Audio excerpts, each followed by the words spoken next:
Hello, and this is the Line Go Show with your host, Sir Strife, and my co-host this time is Counter Apologist. Hey, how you doing? Would you introduce yourself? Yes, sure. I go by Counter Apologist. I've just kind of come into this bigger theist-atheist debate. Pretty much I have a YouTube channel. If you just look up Counter Apologist on YouTube, that's where my stuff is. I also have a blog at counterapologist.blogspot.com. And what would you say is the, would you want to introduce the topic?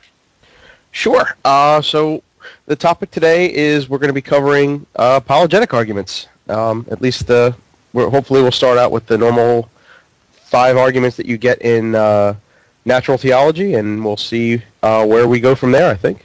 Okay, but also to note, this show also promotes lesser channels, in a sense. And this week we'll be promoting Packard Pokesat, if I get that correct. And Packard will be joining us right now as well. Packard? Oh, give him a second. Hello. Hello. How you doing? Would you like to introduce yourself and Sure. Your show? Yeah, my name is Packard Sonic. I run the Packard Pokesat podcast, and we also have the podcast on Mixler and Stitcher and everywhere else. So You've got mail. Oh, sorry about that. No, I don't have mail. Be quiet. That's AOL. Well, it's actually just the AOL sound. It's an old song that I kind of grew up with, so I kind of like to put it in there just for shits and giggles. Okay, so what argument would you want to start with, Counter Apologist? Let's go with, I guess, first cause. That's like the one that my longest video series was on. It's basically the cosmological argument, if you've ever heard of anything like that. So there's a bunch of variants. There's the Kalam argument. There's the cosmological argument from contingency. So if you go and watch like debates from like William Lane Craig or a bunch of other apologists, anytime they ask the question, why is there something rather than nothing, or if they try to argue that the past is finite, you don't have an infinite, time doesn't extend infinitely into the past, so they try to use cause and effect or contingency to try and say that there had to be an uncaused cause or a first cause. A prime mover. A prime mover, exactly. That would be what I think Thomas Aquinas first made this up. Aristotle, right? Oh, yeah, you're right. You're absolutely right. It was Aristotle. That was and Aquinas took it from there and tried to make it a little bit different. But yeah, that would be it. So there's a bunch of forms for this argument, and it always comes down to the same problem. When they say why is there something rather than nothing, it'll boil down to, well, they say, well, their God has to be this thing that exists necessarily without a cause, and that it created the material world. And so the immediate response is to say, well, why couldn't we just say that some form of material reality always existed instead of having some supernatural deity do it? And generally that will point that the argument ends in kind of like a stalemate, because the way they get out of their cause, having a cause, is they basically say God is metaphysically necessary, and metaphysics is a branch of philosophy, and they kind of give some kind of bullshit argument that says why their particular God must be the ultimate necessary anything. Well, I mean, it seems like to me it's kind of a case of special pleading, isn't it? It does boil down to that, and the better versions of the cosmological argument are going to really hide how they make that move. Like if you watch William Lane Craig, he's the big apologist that you'll see online, because he actually engages in things on the internet. He'll say whatever begins to exist has a cause, and then he says the universe began to exist, therefore the universe has a cause. And then from there he says it has to be the Christian God Yahweh. But the question I would have is, what would be the first cause? Wouldn't that time equal 0? Would that be the moment of first cause?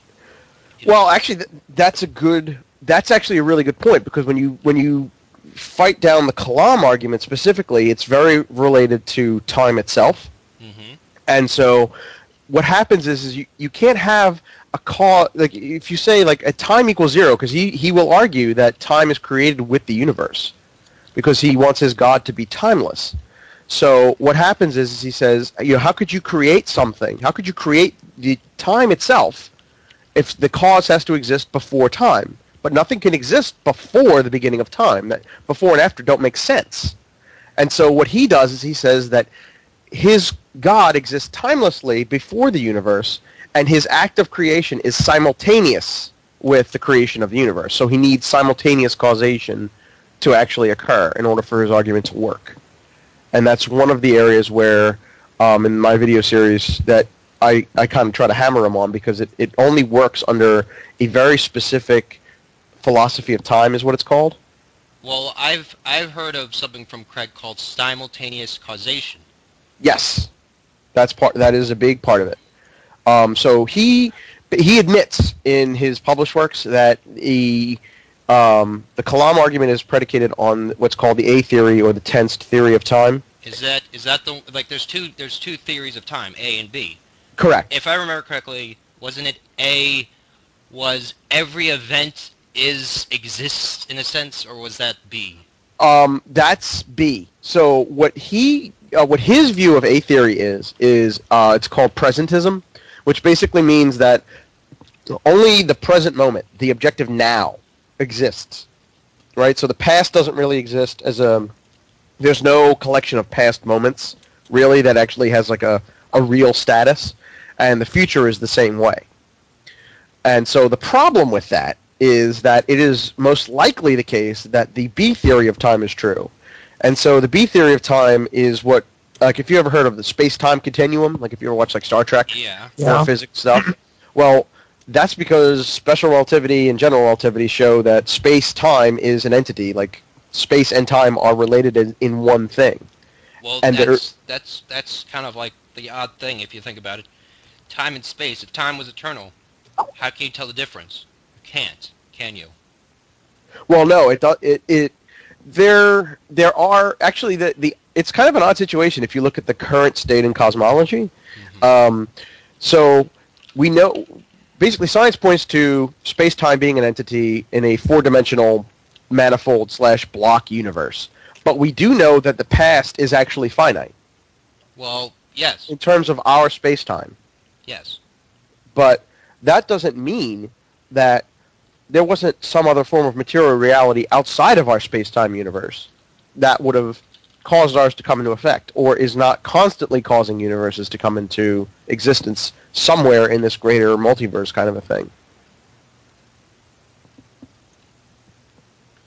So that's one area where what Craig does to get out of the whole A theory of time and special relativity problem is he makes one of the most absurd assertions I've ever actually read. It's one of these things where you see a creationist try to use science, and it doesn't work in a very specific way, so they come up with this absolutely crazy thing. So special relativity will show that his whole the present moment existing thing doesn't actually work because of relativity theory. And what he says is, he goes, well, relativity works, except instead of the four-dimensional space-time interpretation that all of modern cosmology uses, we're using this thing called the Neo-Lorentzian view, which basically means that there's a absolute privileged reference frame in the universe, and it's kind of like a God's eye view. Are you talking about like absolute time? Yes. So you're telling me like there's somewhere in the universe where time began? Correct. But that makes no sense because the Big Bang was not a place in the universe. Well, technically he would argue the Big Bang. He does so many odd things with that stupid argument, but he will basically say that the singularity that he likes to argue from in the Big Bang is equivalent to nothing. But and he says something. It's not nothing. Well, yeah, that's the whole. If you actually get into the argument and you look at what he did, when I made my video series, I hated to have to do it, but the first 11 minutes of it, the first part, is just definitions. Because if you look at his how he defines universe, nothing, cause, and the phrase begins to exist, they mean very explicit, specific things that, apparently in philosophy you can just do that. You could be like, this phrase means this, this word means this, this word means this. Would you give us an example? Sure. So for universe to him means all of material reality. That's it. Okay. He doesn't just mean our space-time universe, which is what when you speak to a cosmologist, they would talk about our space-time universe. He doesn't actually acknowledge that we have a space-time. He thinks that they're two separate entities. And he basically, if you look at the definition in that way, it's almost special pleading. It is special pleading. Pretty much. I mean, I don't know how he doesn't get called on it necessarily more. Maybe he's got some kind of philosophical wibble to get himself out of it, technically being special pleading. He's actually pretty good at doing that sort of thing. I'm sorry, I hate to interrupt. I actually saw him arguing. I think it was, I forget who it was. It may have been Craig. Not Craig.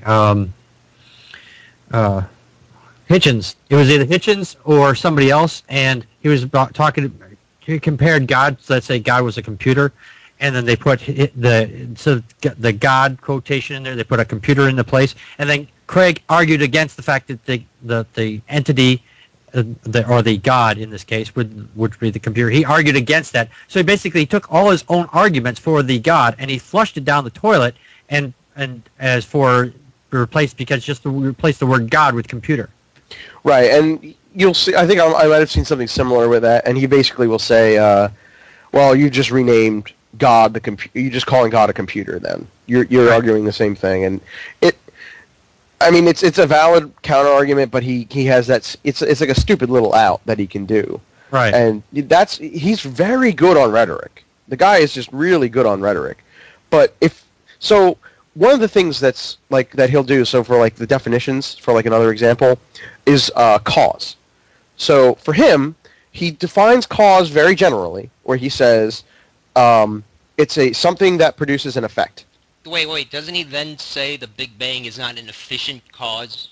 Well, no, what he does is something else, I think. So it kind of comes from this. So what he wants is what's called creation out of nothing, creation ex nihilo. That's a big Christian doctrine that he wants to defend. So what he has to say is he then breaks causation up into two kinds: efficient causes and material causes. So if you're not familiar, an efficient cause is the actor that kind of causes something to happen. So if you have the statue of David, the efficient cause would be Michelangelo, and material cause is what it's made out of, which would be like a slab of marble. And so what he tries to argue is that he says when he defines the universe as all of material reality, and he says the universe began to exist, well, you can't have material cause then. And so since he defined cause generally and doesn't explicitly say it needs to be an efficient and a material cause, which is how you could justify that first premise, he says it could be either or. And pretty much he says, well, then therefore there has to be just an efficient cause. And then he kind of goes from there. And the argument almost shifts because once he defines things in that way, he has to prove that all of material reality has an absolute beginning preceded by nothing. And he actually admits that.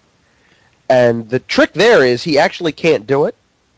And to catch him admitting that he really can't do it is relatively hard to do, but I have a couple citations from quotes in books where he will admit that it's not absolutely clear. And he says it's implied that the universe has a beginning. Yeah. Well, I mean, I guess you could say, the word beginning, when you have no time before, does that even make sense to you, that term? Not really. It's so... That's like the thing that I don't get about Craig, is how do you say that there was a beginning before the beginning, in a sense? There was something before... Right. So, hold on. Let me get my little... I got open up a PowerPoint here where I can show you what the definition. So, here's how he defines begins to exist. All right? This is almost silly. So, something begins to exist... Something E comes into being at T, if and only if. E exists at time T. T is the first time at which E exists, which the first two sound, if you look at it, fairly straightforward. Okay. Then he adds on 3.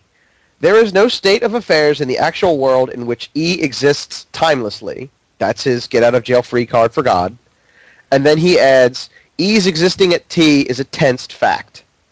So those last two, basically, when he says number 4, is that says if you agree with everything that begins to exist has a cause, when he defines it that way, you agree with his number 4 there that there are tensed facts, which means you subscribe to the A theory of time, which actually brings a whole bunch of other baggage along with it. But that he can resort to kind of cut off your counter replies. I mean, this might be a little bit off, but to me it sounds like when you say like past tense, things like that. Right. It sounds like he doesn't understand scientific uniformitarianism. Just my opinion of it seems. Yeah, well, in a sense, because if he says that certain things begin to exist, right? Right. So then you can't predict anything from the past from the present. I'm just kind of. Well, yeah. So what basically his out there is his number 3, where he says something exists timelessly. Yeah. And the problem that I think philosophically the biggest thing to hit him on there, which was the second point in the philosophical video I did, which is basically you say, what he ends up happening is he says there can't be an infinite past. He calls it metaphysically absurd. And then he says that you have something timeless being a cause of something else. But the problem is he has to define timelessness in terms of being changelessness. So something can't change. But how does something that can't change affect the change? Right. Then it changes. Right. Yeah, that changes, right. Well, what he says is that the universe, he'll say that God doesn't, he said God doesn't change, but the universe changes in relation to God. But effectively the main problem is that how does something that can't change affect the change? You can't, it doesn't make any sense. Pretty much you're saying, how does a God that there was no universe before, that can't change, how does he change from there being no universe to there being a universe? Right. How does he cause a change in the state of affairs? This was something that John Mackey, before he died, Craig interacted with him way back then, and he said he had brought this objection up. And so Craig's response here is that it's mysterious but not incoherent. So Craig says it's incoherent. Yeah. It's a really easy thing to understand. If you think about it, though, you say, well, okay, it sounds crazy, but at least it's not a squared circle. It doesn't contradict itself. Somehow that wins. Craig is a squared circle. Yeah. Well, I mean, that's the whole thing, is that he doesn't offer his, but that's buried. How long did it take to get to the explaining that specific point from his little 3-premise syllogism? It's buried. The problem's that his view, the way he's smart. For him, he hides it really well. Yeah, for him, it's putting on a show. It's like if you go to a magician show, right? He's gonna misdirect you. That's his whole plan. He misdirects you. He flashes all these fancy words and things he knows you're not gonna understand because the only person they understand to is himself. And so what he does, he's playing this, prestidigitation over here, but don't look at my other hand because over here, this is where I'm sneaking the handkerchief out. This is what he's doing. This is what people like him do. Yeah, and just so my background, I was raised evangelical Christian, hardcore fundamentalist. I went through the Christian schools. I went through Christian high school. I luckily was not in a Christian college, and then I was active in the church for 9 years, I think it was. I was a trustee, everything, and then I finally got out of it. And when I deconverted, my family is still believing, and my wife, most importantly, was. And I tried to go back. And that's when I really found all this apologetics crap. And when you say it's a show, that is so dead on. You have no idea how dead on that is. You know how it is. For a short time, I was actually involved in the Pentecostal church. So I know the show that they put on. I've seen it firsthand. Oh yeah. Oh, Pentecostals, they're crazy. They do the tongues. They do everything. Oh yeah, everything with them. The whole thing. It's theater. It really is. It's just theater. Well, I mean, you have to admit that these same Kalam is not a new thing, is it? No. I think maybe almost a little bit over 1,000. It's the trick is that. He's able to twist bits and pieces of modern cosmology. He cherry picks parts of cosmology that makes it sound like he's right. That's why it had a resurgence back in the 70s when he came out with he came back out with it. And apologetics, chair picking. Wow, what a concept. Right, exactly. The third video in the series I did on the argument is showing he uses the Big Bang singularity, which most cosmologists will say did not actually exist because there's singularities pop up as a sign that the physics you're using is incomplete, and we know that general relativity is incomplete. It's not technically fully compatible with quantum mechanics yet, and when you get down to the scales below the Planck level, then general relativity breaks down, you see a singularity, and he actually argues that the singularity is literally nothing. That's why you get creation out of nothing. The thing is, the singularity is just theoretical. I don't think anybody's actually found one, but theoretically they are possible. I don't necessarily think that. I mean, most like Hawking and all them will say that there is no such thing as we don't know what's like at the center of like a black hole, right, so to speak.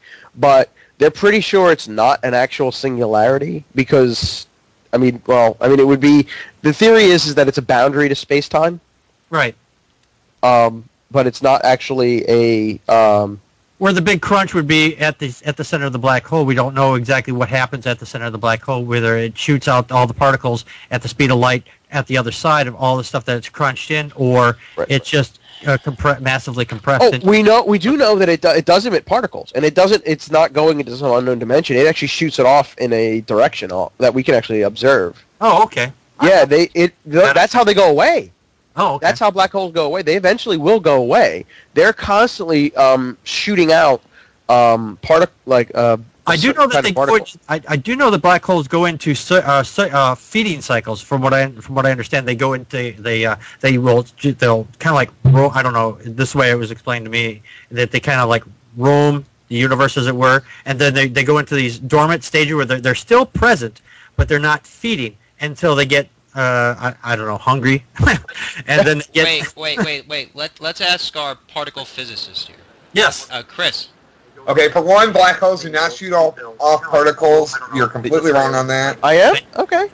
Okay, which they are deflected off. Dormant stage where they're still present. Can you mute your channel? Can you mute the blog TV? Hungry, and then. Did you mute it? Yep. He's got it muted now. Okay, go ahead.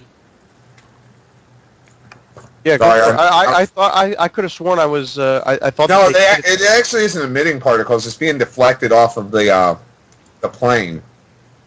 And yes, we do not know what's at the center of a black hole, but and you're right. We don't think it's a singularity, but we don't think it's a warping of space and time either.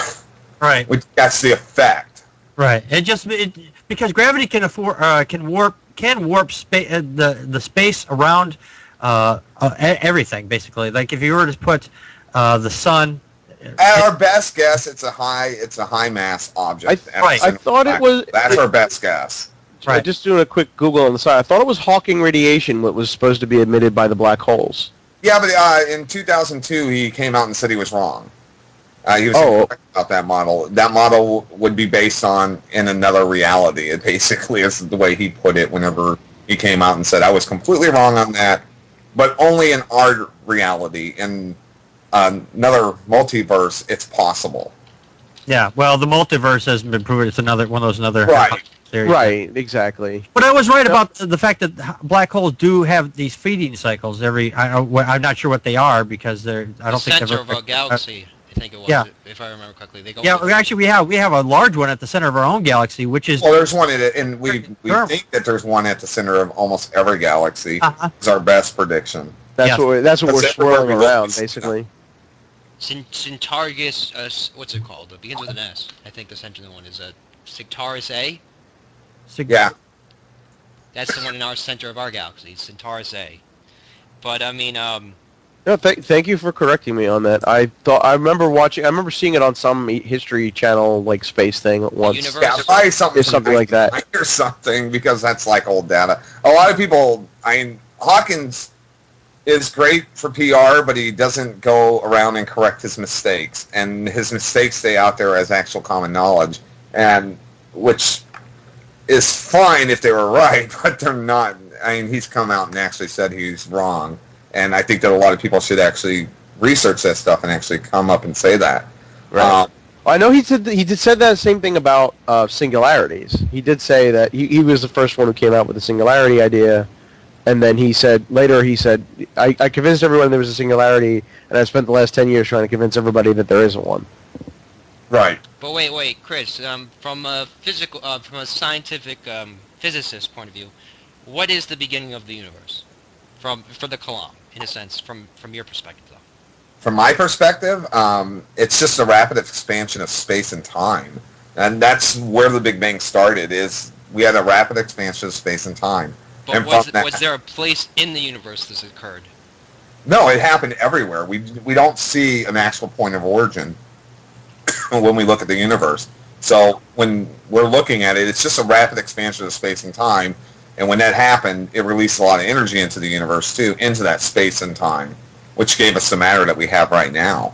That's pretty much the definition of the Big Bang. A lot of people think of it as everything came into existence all at once, and it's just this wave, but it's not. Space and time just pretty much expanded, and everything came into existence from that expansion. Pretty much space and time had to come before anything else existed. Right. Yeah. Well, our definition of actually space and time got woven together from that expansion. We actually think that time itself might not even be just relative to our space and time. Our space is relative to us, and it can only occur in our universe. But the time, they think, is what we're thinking, is not relative to just our universe. But how would we know that?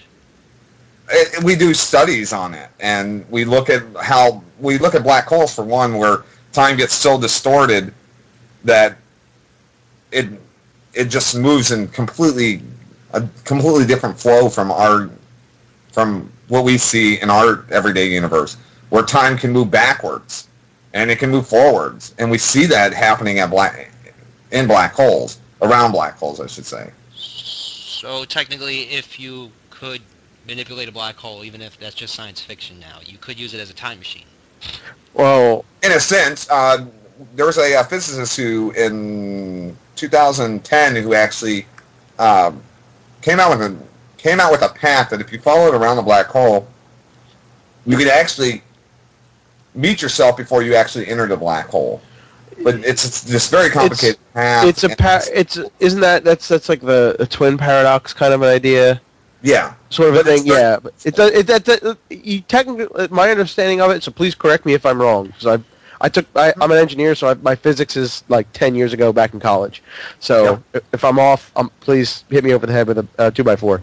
But I thought my understanding of it was that it depends on the reference frame, and as of right now, there's no going back in time, but like the faster you go, time dilation, basically what happens. No, that's the old way we looked at it. Time actually has no set direction that we can tell. But wait, how could you meet yourself if the material in you, if the matter that makes you up, is what is like? How could there be two? That's the complicated part of the equation.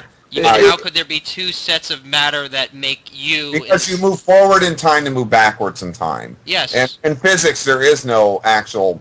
A particle can exist in two states at the same time, and it's very possible for you to actually be in two states at the same time. One in the future and one in the past, and one in the present. But then, what happens if you're both in the present? Because technically, isn't when you meet yourself in the past from the future, you're in the present, both of you? Well, I think what happens is when you get this close to... when you get this... Go ahead, Counter. Correct me if I'm wrong. My understanding is basically space-time is at this point, when you're that close to a black hole, space-time is warping. Yep. So if you were to say go around it fast enough or whatever, I guess in this kind of a path, what happens is that the light that would have been reflecting of where you were when you started will just be getting to where you are when you've moved forward. So to you, time has passed, but from where you started, you've moved basically so fast, and the fabric of space-time is warped around enough so that the light of where you started is just getting to you where you are after you've moved. So it's kind of. So you're what it actually is saying is that space-time is so warped that your particles can actually be in two different places at once. But would that be a shadow of you in a sense? Because like yeah, it would be a shadow of yourself, but you still. So I was thinking it would be an exact copy of you in a sense. Never mind then. No. So pretty much you cannot interact with it. You can't. It's pretty much you're watching yourself do what you did already. Right. So it's like a movie. You'd be rewatching what you just did. Yeah. Except the weird thing is you'd be third person. You'd be seeing yourself in third person, which is kind of weird. And you probably wouldn't even realize it's you, because it would be that distorted. You mean it would be like a reflection? Are you talking? It would be like saying you're basically saying this would be like a reflection. It's like a doppelganger. It's not you, but it was you, and it's doing what you did, but it's just well. You have to keep in mind, it would never actually. I mean, it's all theoretical because if you were able to move at that speed, the photons hitting you when your mass was moving at the speed of light would cause like an atom bomb would go off. It would rip you apart. Yeah, even that close to the black hole would rip you apart. Yeah. I mean, unless you can overcome it. That's the whole thing about theoretical physics is we can do this in our mind and we can see that that's very possible, and we say us. It's whenever we say that it's possible for you to do it, we're actually talking about it's possible for the particles to go all the way around, and the particles can both be in the present and in the future in the same location at the exact same time. That's what they're actually talking about whenever we talk about that. But we put it in terms of Strife could follow this path around, and Strife can meet himself before he. I'm not meeting myself. It's just me watching myself. Right. But when you say meet, I'm like, well, does that mean I could actually stop myself from going around the black hole? No. But it's actually like I'm looking at myself doing it. Right? Correct. Yeah, so it's not like that's what I first thought you meant by meet. No. Because that would then be like the grandfather paradox. In a sense. Yep. Yeah. Okay. So I guess kind of bring it back to like the whole Kalam. Like the minute you admit there's a 4D space-time, the whole Kalam goes out the window. It doesn't work anymore, and Craig admits it. So when he tries to get around it is he tries to say there's like a special interpretation of special relativity, where like that's that privileged reference frame I mentioned before, and so the evidence that we have for special relativity being true is this time dilation effect when you go near the speed of light, and length contraction, and so you can actually find it on his website. There's a link to it in one of my video description boxes. I'm just curious though, by what he says, how do you know what the reference point is? Oh, you can't. Oh, that's the best part. The privileged reference frame in the Neo-Lorentzian interpretation is the official scientific name for it. Is undetectable in principle. You can never, ever have evidence for it. So it's God. It's God's eye. It's a God's eye view, is the way I like to think about it. But here's the best part. Those two pieces of evidence that we've time dilation and length contraction that we've verified a number of different ways. We account for time dilation every day in GPS satellites. On his view, they don't actually occur. They merely look like they occur, and we can never access the reference frame in which they don't actually occur. What? Yeah. So pretty much he's saying, if I was God, it could seem like it's doing this, but actually it's not. No, so any reference frame that we could ever have, he says time dilation and length contraction is something that messes with our measuring tools. So they look like they occur, but they don't actually occur. Wait, if they're messing with our measuring tools, don't they mean that they're happening? Well, it's just a way of our measuring tools being off. So it looks like it happens, but it doesn't actually happen. Which, if you think about it, that could invalidate any... Like, when you have any piece of evidence that contradicts any kind of theory anywhere, you could just use that argument to get around it. Well, it doesn't really happen. Oops, my atomic clock is wrong. Right. It's fairly amazing. Can I interject for a second? Oh, please, go right ahead. Bring Neil up into the conversations. Oh, okay, I'll bring him. Thanks. Oh, yeah, he's a chemist. He'll know more about yeah. Let's see. This is stuff me and him actually talk about all the time, so... There we go. me see if I can. Hello, gentlemen. Hello, Neil. Gonna see if I can find the link to it so I can read you the quote. Has he been watching the show? Kind of. Whenever I jumped I've been out. listening. No.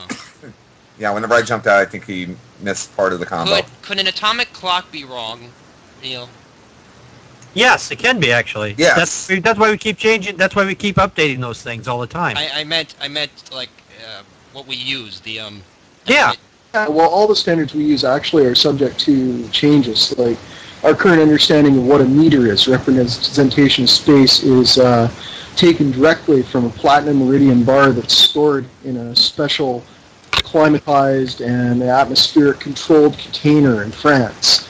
And this bar actually undergoes changes to its length. It's Right. the most stable substance that we can possibly use, and yet it's not static. Right. And That's in the length same way contraction, other- if I'm not mistaken. Sorry, what? Is that length contraction? Yes. Well, it contracts and it expands. So It's sometimes it's shorter and sometimes it's longer. That's why we added and subtract minutes and hours or minutes and seconds from each day sometimes. Yeah, I mean, the atomic clock, they had it off of an isotope of cesium-137, measuring the radioactive decay, like the rate of neutron emission.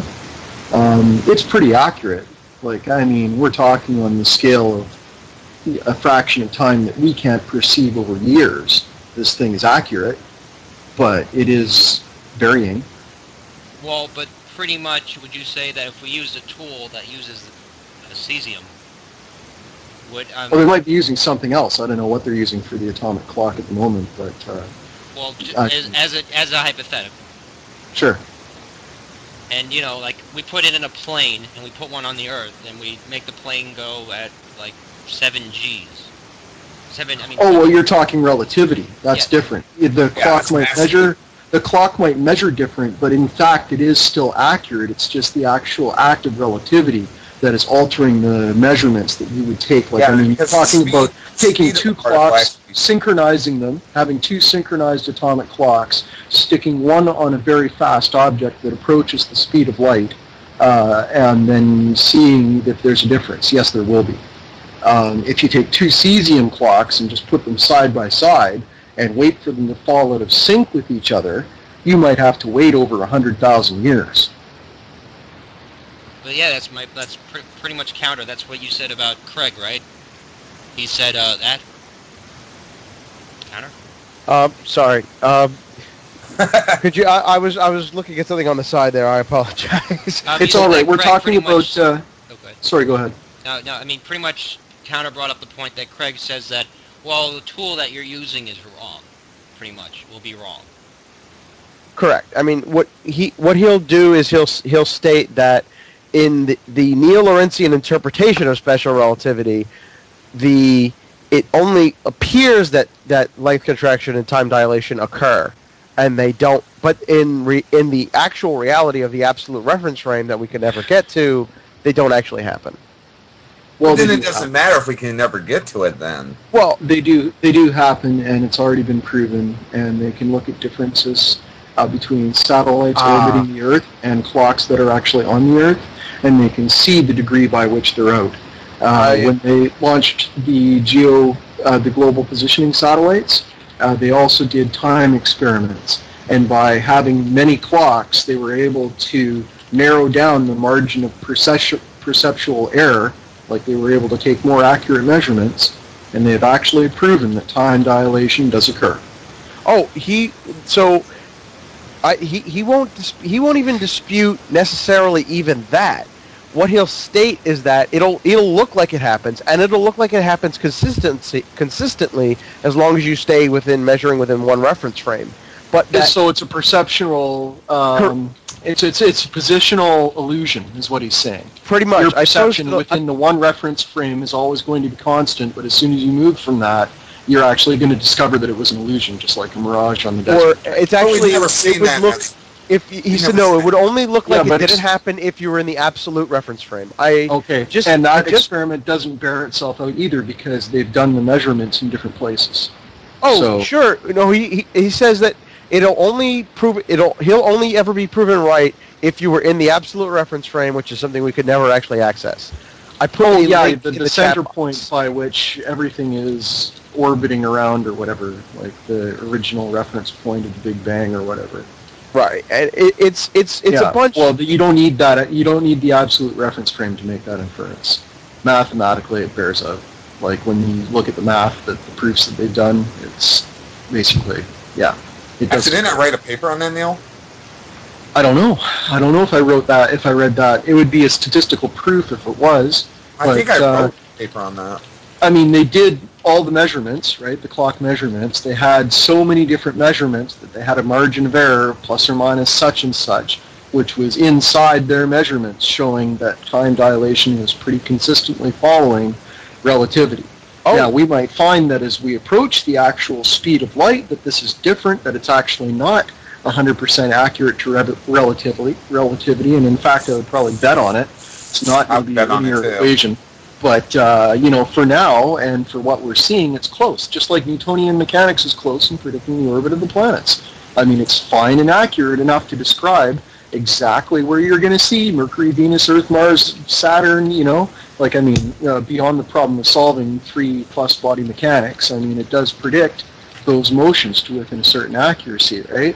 And so does our current theory of relativity. Within a certain period of accuracy, we're reasonably sure that this is occurring.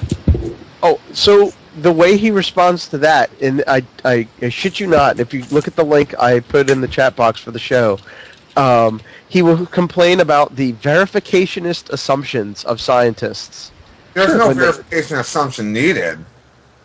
I mean, we go into it with what is actually happening. We're looking. I will counter that argument right back and Chris up. All we have to do is say that our margin of error does exist. We will admit the inaccuracy, but we will say that you can't discount the observations and the inference that they make based on what that inaccuracy is, because the inaccuracy is too small.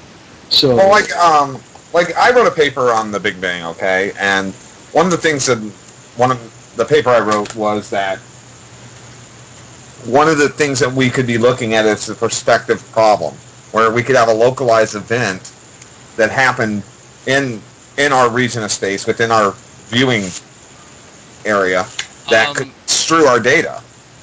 Just to note, the topic was apologetics, and I think we're going too much into cosmology. Yeah, I think we are too. Okay. Well, we're talking about it as it would relate to the argument, right? Well, yes, can you make an assumption given that you have inaccuracy? And I think this is very relevant to your argument. And my answer to that is yes. Well, so it becomes a perspective problem, and that's what my paper was about. Is we have a very perspective problem looking at it from our viewpoint, and that's something that we need to learn to step away from, and to actually try to look at it from many different possibilities. So instead of being narrow-minded. What you're doing is you're being scientifically honest. And right. Exactly. The problem there is that what he says is he's made his theory, this whole Neo-Lorentzian view, completely unfalsifiable. You can't prove him wrong. But how does he say that? It's a hypothesis. It's not Correct. even. How does he say that? He says that because he's saying that the fact that there's inaccuracies means that you can't make a supposition. We argue that and say, well, no. In fact, you can make suppositions. Some of them are going to be wrong, but enough of them are right in certain qualities that we have to be able to make certain inferences. No question. Otherwise, just by his own definition, he can't make his own supposition in theory because he's inaccurate. So he does, what he says to that explicitly, he says you have all the data in the world to back up your interpretation of special relativity. But you could technically still be wrong, and he will basically state that I have other reasons for believing in the Neo-Lorentzian view, and one of them is literally that it's theologically objectionable, and that because the creation ex nihilo, which is described in the Bible, implies a theoretic God existing in a theoretic time, and relativity would basically rule that out. I don't accept all of your evidence. Okay, well, we can talk about that in those terms, but you can't reduce it just to, yes, it is, no, it isn't, because otherwise we might as well not even be having a discussion, right? I mean, that's just a circular argument of idiocy. I mean, it sounds like he does a presup about, well, He God had to do absolutely- it his way that the Bible says it was. He will also give, so it is circular, he does give a bunch of other arguments as to why you should accept his view of relativity. It has nothing to do with science. He basically makes a bunch of metaphysical arguments. So, like, you would... Well, I mean, science is pinned by a metaphysical argument. We think, therefore we are. Well, we might Right. not be. You know, who's to say we are? Who's got the proof And of that? that's also looking from a quantum state, too. Because But in the we quantum make state, we both that exist and metaphysical don't argument exist. for the sake of having an actual debate, having an actual observation, having an actual experiment in Right. the first place, right? And if we're going to have a theological debate, then we also have to define our system. Otherwise, what are we doing? Are we having a debate, or is it just him dictating terms? Let's greet Christopher Hitchslap. Can you hear me? Yes. Hello. Okay. What's up? It's a little bit Awesome low, freaking but- name, man. Hey, I love your periodic table there. That's pretty cool. That's a good picture right Yeah, there. it's It's cool. pretty good. The whole actually, the whole what do they call that, the creation of man or the something. Your audio's going in and out. It is. Yeah, I just go with internet problems, man, all the time. Oh, Is Oh, it maybe- really- maybe more than one Skype Talking call. through the robot, actually. Oh no, maybe Hitchens was turned into Darth Vader. Maybe. Yeah. no. Hey, maybe he has Stephen Hawking's problem. Yeah. Isn't that like, what is that, Parkinson? Yeah, something like that. No, Lou Gehrig's disease, I think. Yeah, that's it. No, he has Lou Gehrig there. Is But, it cut out? How Is it cut about out? we change gears to another college? Christopher, if you can type, why don't you type, and then we'll be able to see it. Let's Yeah, I can't really... There. see. Is audio bad? All I can hear is that. Yeah, I hear... Wait. Let me, Neil. We'll call you later, okay? Okay. Oh, there he goes. Okay. Okay, Try well, counter. Now. How about we do a different argument? Sure. So what? All right. You want to go something that's still a little sciencey, or do you want to go to something more philosophy Let's go with based? the teleological. Okay. So the design argument, basically, and so this is the one where I actually think it's a pretty strong argument because you hear it a lot when you talk to believers trying to justify their faith. But basically, they say that all of the different constants that we found in physics, like the strong nuclear force, the weak nuclear force, speed of light, there's a whole bunch of constants that are seemingly unrelated to one another, and that if they were vary just the tiniest 1/100th of a millionth of a fraction, then life as we know it would be impossible. That's not true. Well, I think I kind of was. That's what they say. That's yeah, what it's they'll not say. true though. We've proven in physics that you don't need the strong or the weak.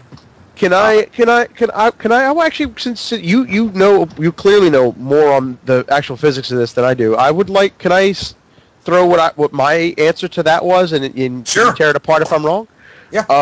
So the answer that I normally had for that would be the off by a billionth, millionth, or whatever of a degree is actually only related to the fact that if you hold all the other constants static and you move one of the other things to that tiniest little degree, then yes, everything falls apart. Except that's not a valid analysis of it, since if you are allowed to kind of move all the dials at once, then there's a wide range of physical possibilities for the constants to be set at and still have life be permissible. That's actually true. The other thing is we've also realized that we can substitute the weak for the strong and the strong for the weak. Gravity isn't always necessary.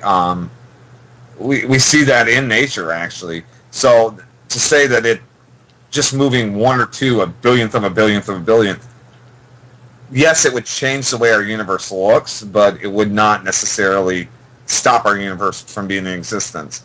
The one thing that could totally drastically change the way our universe is the expansion of space. itself. If we change that variable, then we might have a whole nother problem. Right. That is the only thing that is actually absolutely set, that it could totally destroy any argument that, if that was changed, our universe would look drastically different.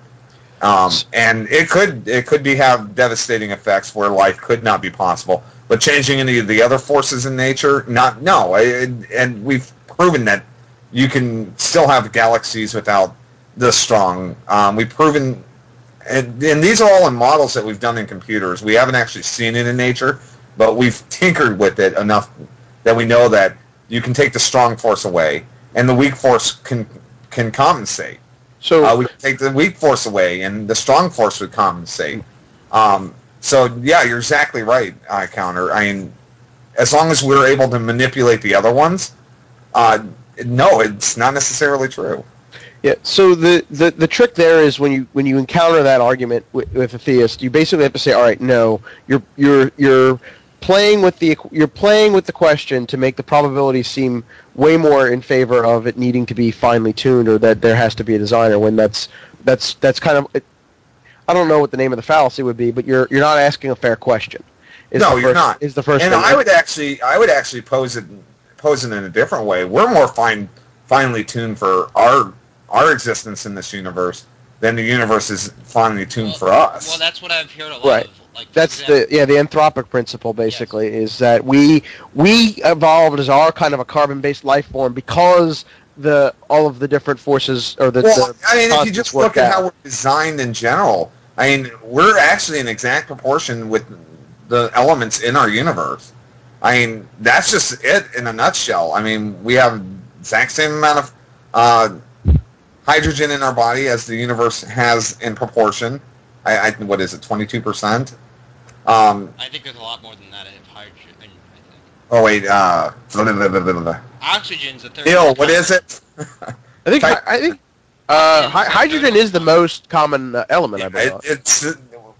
We're actually in an exact proportion, actually, with the rest of the universe for what makes us up. So that should be an indication that we're actually kind of designed for the universe. The universe isn't designed for us. Well, so, pretty much in this state of the universe, where these elements are in a certain amount of abundance, we would be expected to be made of these things.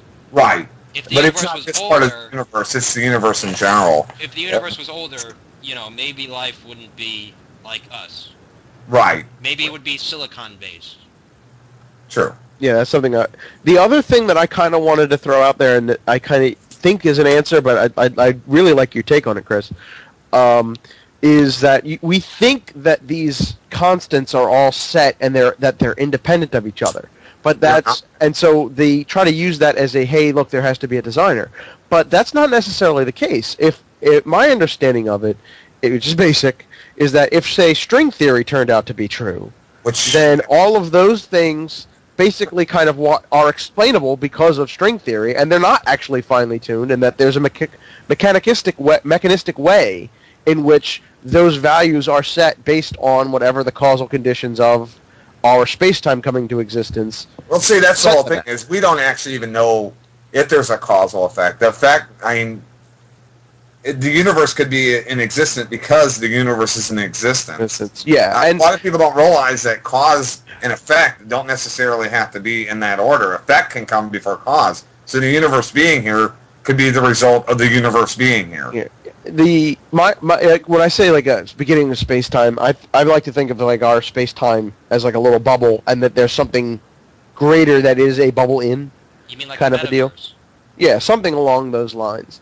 And so I think that there's the way I choose to look at it, because once you get to this point in science, like theoretical physics and cosmology and everything else, we don't know.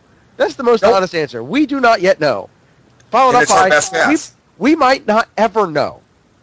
But just because we don't know does not mean you can say, therefore Yahweh did it. Or Allah. It does not. Well, now saying we don't know doesn't necessarily mean we'll never know. Correct. And that's what a lot of people don't realize, is that we may not at this very moment understand why the Big Bang happened. But that's not to say several thousand years from now, or even a couple of decades from now, we won't know. I mean, there was one of the things Lawrence Krauss said that gave me a bit of a shock.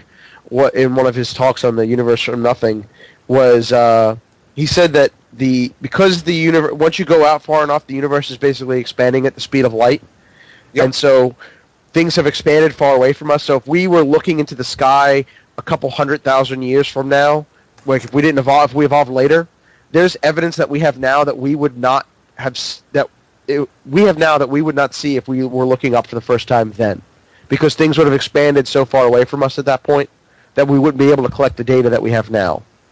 And so or we wouldn't be able to see even. I think the expansion of space and time is actually slowing down. And the reason I say that is because I've heard the opposite. I've heard the opposite. That's where I actually disagree with a lot of the. Wait. Why would you say it's slowing down, Chris? Yeah, that's what I was getting to. A lot of physicists tend to forget that whenever we're looking at how objects are moving away from us in the past versus now, we're seeing objects moving a lot slower than when we're looking 13 billion years out. So, to me, it's kind of intuitive to think that it's actually slowing down. And when we're looking that far back, we're seeing the expansion still happening. But wait, I'm curious though. If that, what you say, wouldn't we see a blue shift in the Doppler effect? Not necessarily. I mean, that could be a perspective problem. And that's what a lot of people don't realize. And you talk to a lot of physicists about this, is that it could be possibly a perspective problem, and that's what we're seeing as the redshift. Because the redshift's absolutely everywhere, and that poses a kind of a problem. And almost every physicist is sitting there going, that should not be possible. And we explain it away as the whole universe is moving away from us because of a perspective problem, and that the universe is rapidly expanding. Well, that could not be the case. That might not be the case. What we're actually seeing is an illusion that's set forth on us because of our perspective, because we're looking at it from a galaxy that's moving at a rapid rate in a certain direction, and it could be just that. But I'm curious though, if it's slowing down, would that mean you go with the idea the universe would have a big crunch ending? Not necessarily. I mean, it could come. That's a very good possibility. But if everything gets I've heard of the big crunch, and it's actually, from what I understand, it's actually been discounted because of the fact all the mass that's of the universe is actually still moving away. It's too spread out. Right. There's not enough to pull it back in, basically. Right. There's not enough gravity left to pull it back. What would end up happening is the universe would pretty much stall out if it is slowing down. And but like I said, I've heard the opposite. It's actually speeding up. It's not actually slowing down. It depends on who you talk to. There's a lot of physicists in this area that a lot of them think that it's not. We're having a perspective problem, and a lot of them will actually say that.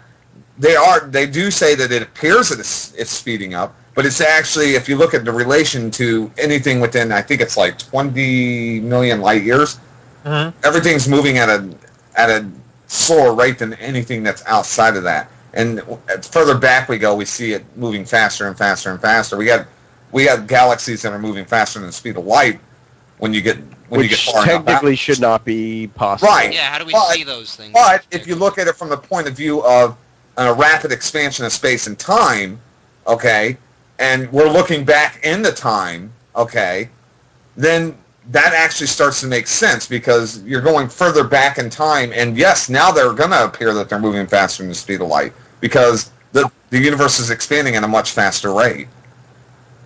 And as infantry sets in, everything starts to slow down, and we get to the point where space and time is not going to be expanding as fast. The amount of energy that would be required for it to keep speeding up is why we sit there and say that there's dark energy and dark matter, because we don't understand why intuitively it shouldn't be moving faster in the past than it is in the future.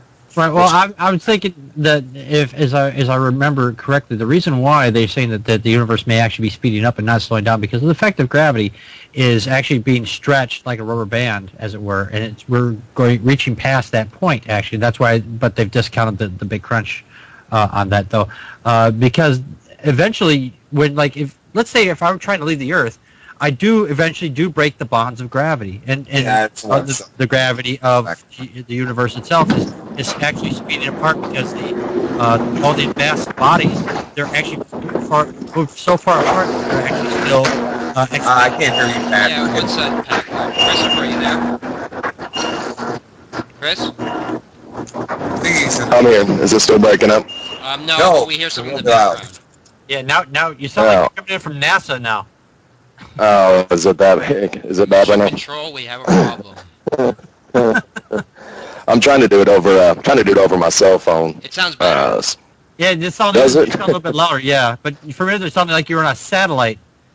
Sound like it's in a machine. Yeah, yeah. What an upgrade. Yeah. Yeah, I'm in a bad area that has kind of poor cell service, but it relies on my internet connection. Can you hear me? Is it real bad right now? Or? No, you're actually pretty better than you were before. Okay. So, well, hello everybody. On before we lost you. Well, I'd like to say I love your channel. Thank you so much. I try to work. I'm taking it in a different direction now, but the content on there is, of course, it's mostly related to Christopher Hitchens and the Four Horsemen and all that stuff. But yeah, right. The direction I'm trying to take it right now is more of I'm the one that's calling into the religious radio shows. And you have to be really careful about doing it and how you approach it, so they allow you to call in. But anyways, that's kind of what I'm doing right now. Was that? Could everybody hear that? Yeah, we heard it. Yes, we heard it. Okay. We're like you finished talking. Oh yeah.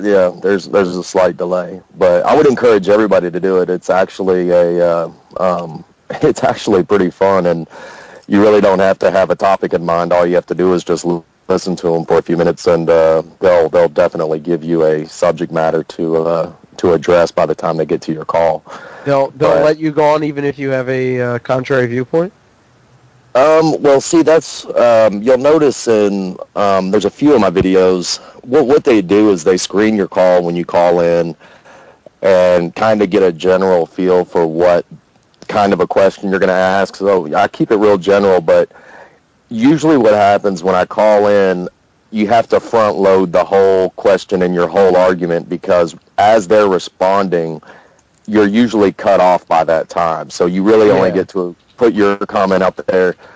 So you'll notice, like on some of mine, they're very, very heavily front loaded to where, I mean, I've even written some out that are pretty long, because I know I'm not going to get a chance. You're not going to get arguments. They'll cut you right off because they don't want the that's the one thing I've noticed in all of apologetics. Whoever quote unquote wins is whoever gets the last word, and it's more along the lines of it just points to the fact that the questions are at best are unresolvable.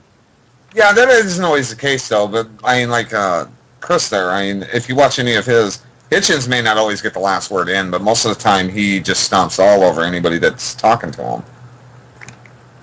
Right.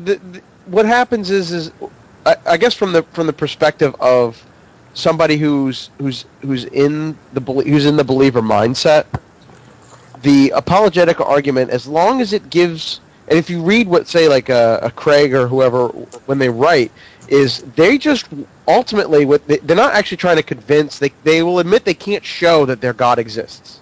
They can't definitively logically prove it. But what they can do is give reasons to make it seem reasonable.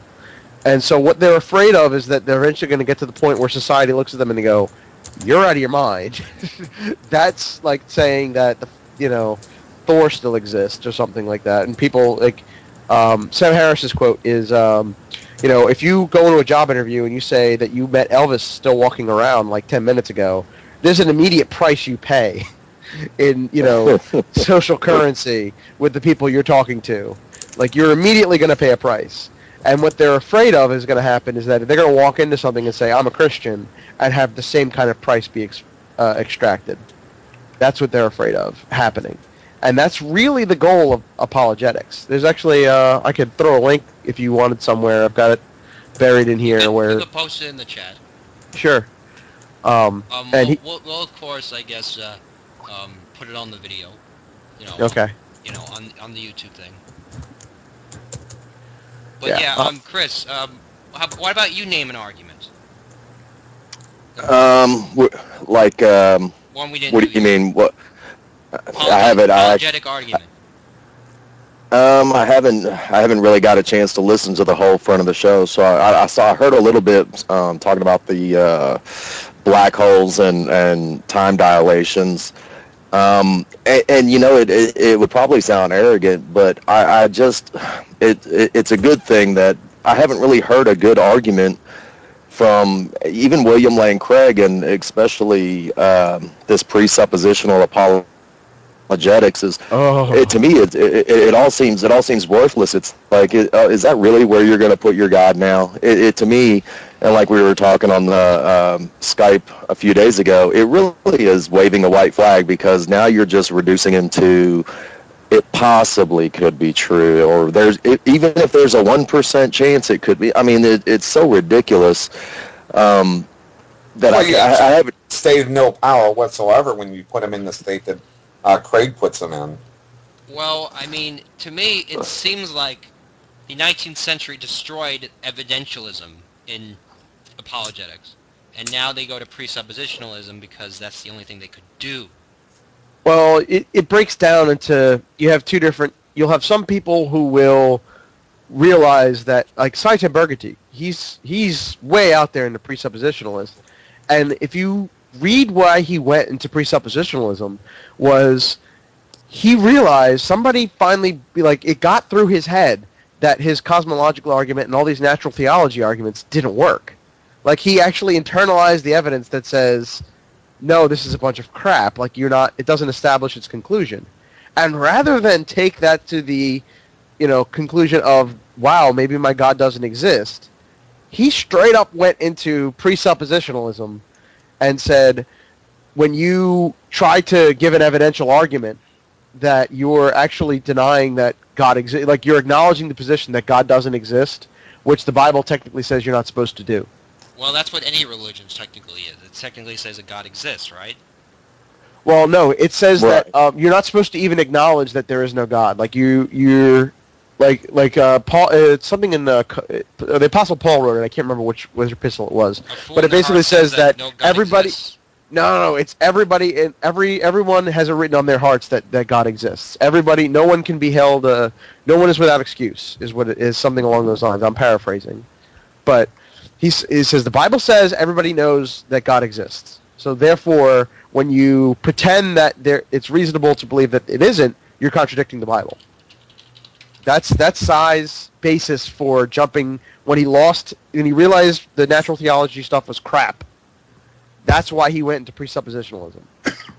You mean like Eric? Oh, and that's why they latched onto it. So I mean, when Eric Hovind got a hold of that presupposition thing, he was. You could almost see the relief on his face that he was going to have to, that he didn't have to back up any of this evidence anymore. But to me, it really sounds like white noise, and I don't see how it could sound any better to anybody that they're trying to convince. Because, I mean, I think when you're debating, you're really doing it for the people, the listeners in, who's on the outside. And I can't imagine how dumb that must sound with the presuppositional thing. I was supposed to debate Eric Hovind on the 29th, but I guess he changed his mind on doing that. But I don't know. I've got a like it was one argument online. It was going to be on this blog. It was going to be on a blog chat for you or something like that we had been negotiating back and forth for the last week, and we had it set for the end of this month, and then I guess it just fell apart. So, but it's harder to debate like the Catholic network that I call into all the time because they accept scientific evidence. What's harder is, and that's the hard one, what's easy is when you've got these just blatant claims made by, or just ridiculous, preposterous claims made by the creation side. Those are a little bit easier, I'll admit, debates to get involved in because they're actually making a claim. Well, speed of light, just every young Earth creationist, you get smacked down. And a video I was going to make, I kind of put on the back burner, is William Lane Craig, Dinesh D'Souza, and all them, they throw the young Earth creationists straight under the bus. Like, Craig on a podcast, like maybe a couple weeks ago, said that young Earth creationists are an embarrassment to Christianity and are causing people to leave the faith. Wait, even oh god, the guy on the 300 Club? What's his Robertson, name? Pat Robertson. Yeah, said, even him says it's bullshit. Oh, what's his, Ken Ham. Ken Ham was pissed. Well, he was Ken pissed about anything. He got pissed. Well, I know, but he was pissed at Pat Robertson. It was like fratricide. It was amazing. It was just like, you know, when you have Dinesh D'Souza and Ian Hutchinson, they debated Krauss and Michael Shermer. I think they debated Hitchens also.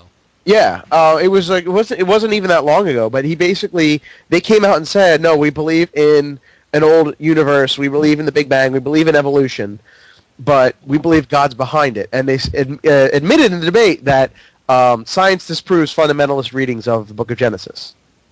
So I just kind of want to point to, I'm like, here's your big defenders. You've got Ray Comfort and Ken Ham as the only people who are going to stand up for the young Earth creationists. Ken Hovind. And Ken Hovind. He's in jail. Screw him. Okay, his son. Oh, his boy. Right. He's still around. I think Ken Ham is proof of evolution. He still looks like he's still evolving. Yeah, he looks like the apes from Planet of the Apes. He does. He really does. He looks like those white chimps that caused the to nuke themselves. I think it was. Yeah. Those were they orangutans? I don't remember. But yeah. No, those were in the original movie. Those guys were like subhumans, but they were all scarred, and they were just not mutated people. Not that. Oh, you're not mutated people. The monkey, the head monkey. The chimpanzees. Yeah, those would be the chimpanzees with the red hair. Yes.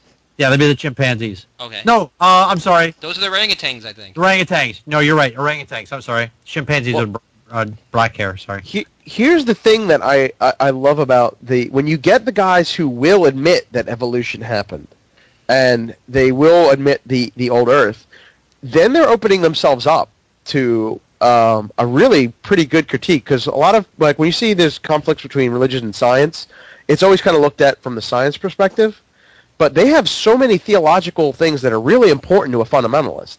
So if you ever Google, like, historical Adam, if they believe in evolution, well, they believe in genetics. Well, we didn't have two people as a bottleneck to the human race. We did not all descend from two people. That's impossible. That's genetically proven. Even the Catholic Church acknowledges that now, at least, that the two people being the sole providers for the human race is just downright fucking ridiculous. So the thing that's awesome is you ask them, well, how do you account for this? Because how do you get original sin if there's no Adam, right? And Jesus himself, and any biblical critic will tell you Jesus believed in Adam, so did the Apostle Paul, and so the whole original sin and atonement thing that they have at the center of evangelical Christianity goes away.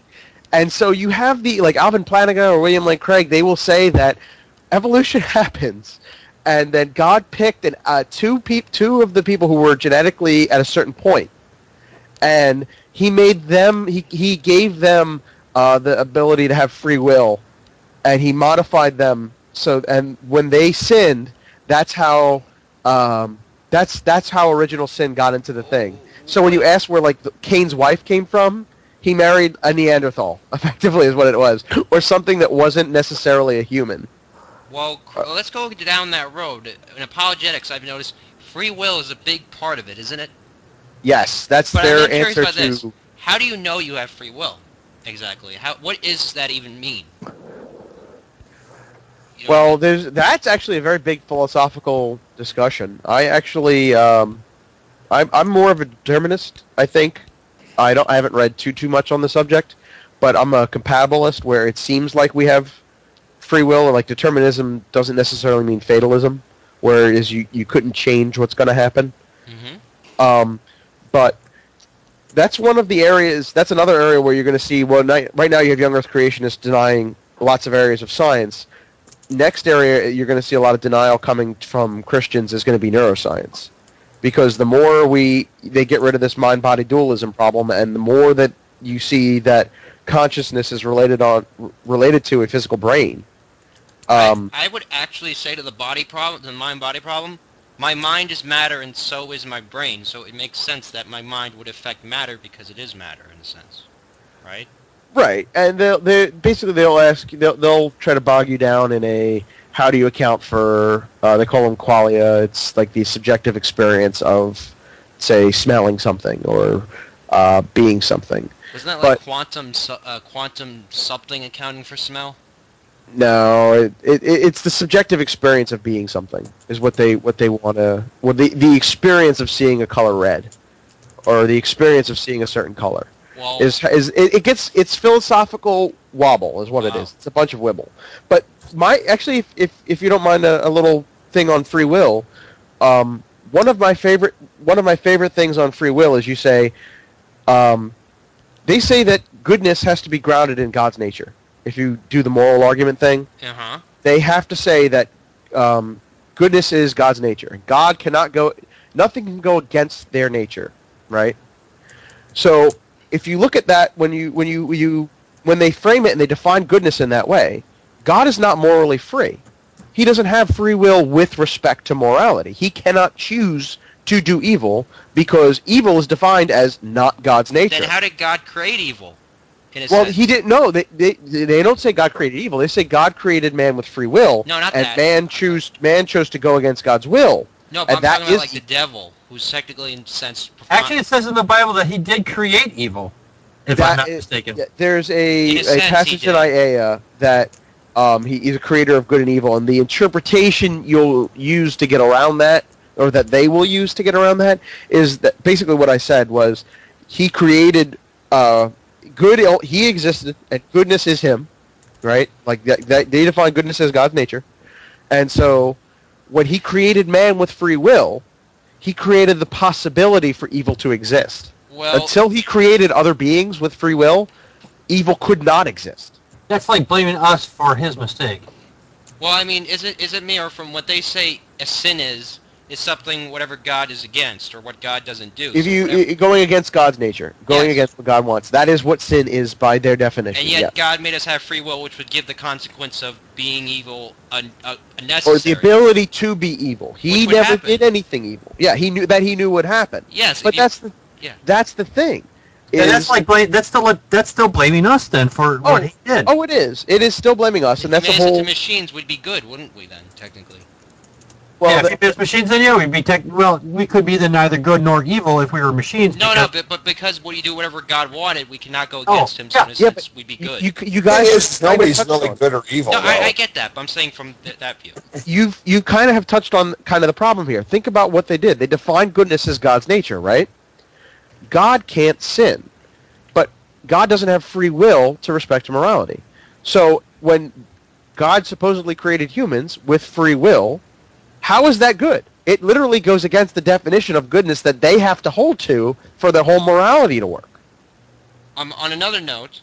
But it also goes back to they don't have free will after they die and they join them either. They're just these robots that sit up there and praise God. Right, well, why is free will worth anything then? Why bother creating? Exactly. But it can't be. They can't call free will good by their own definition of what good is supposed to be.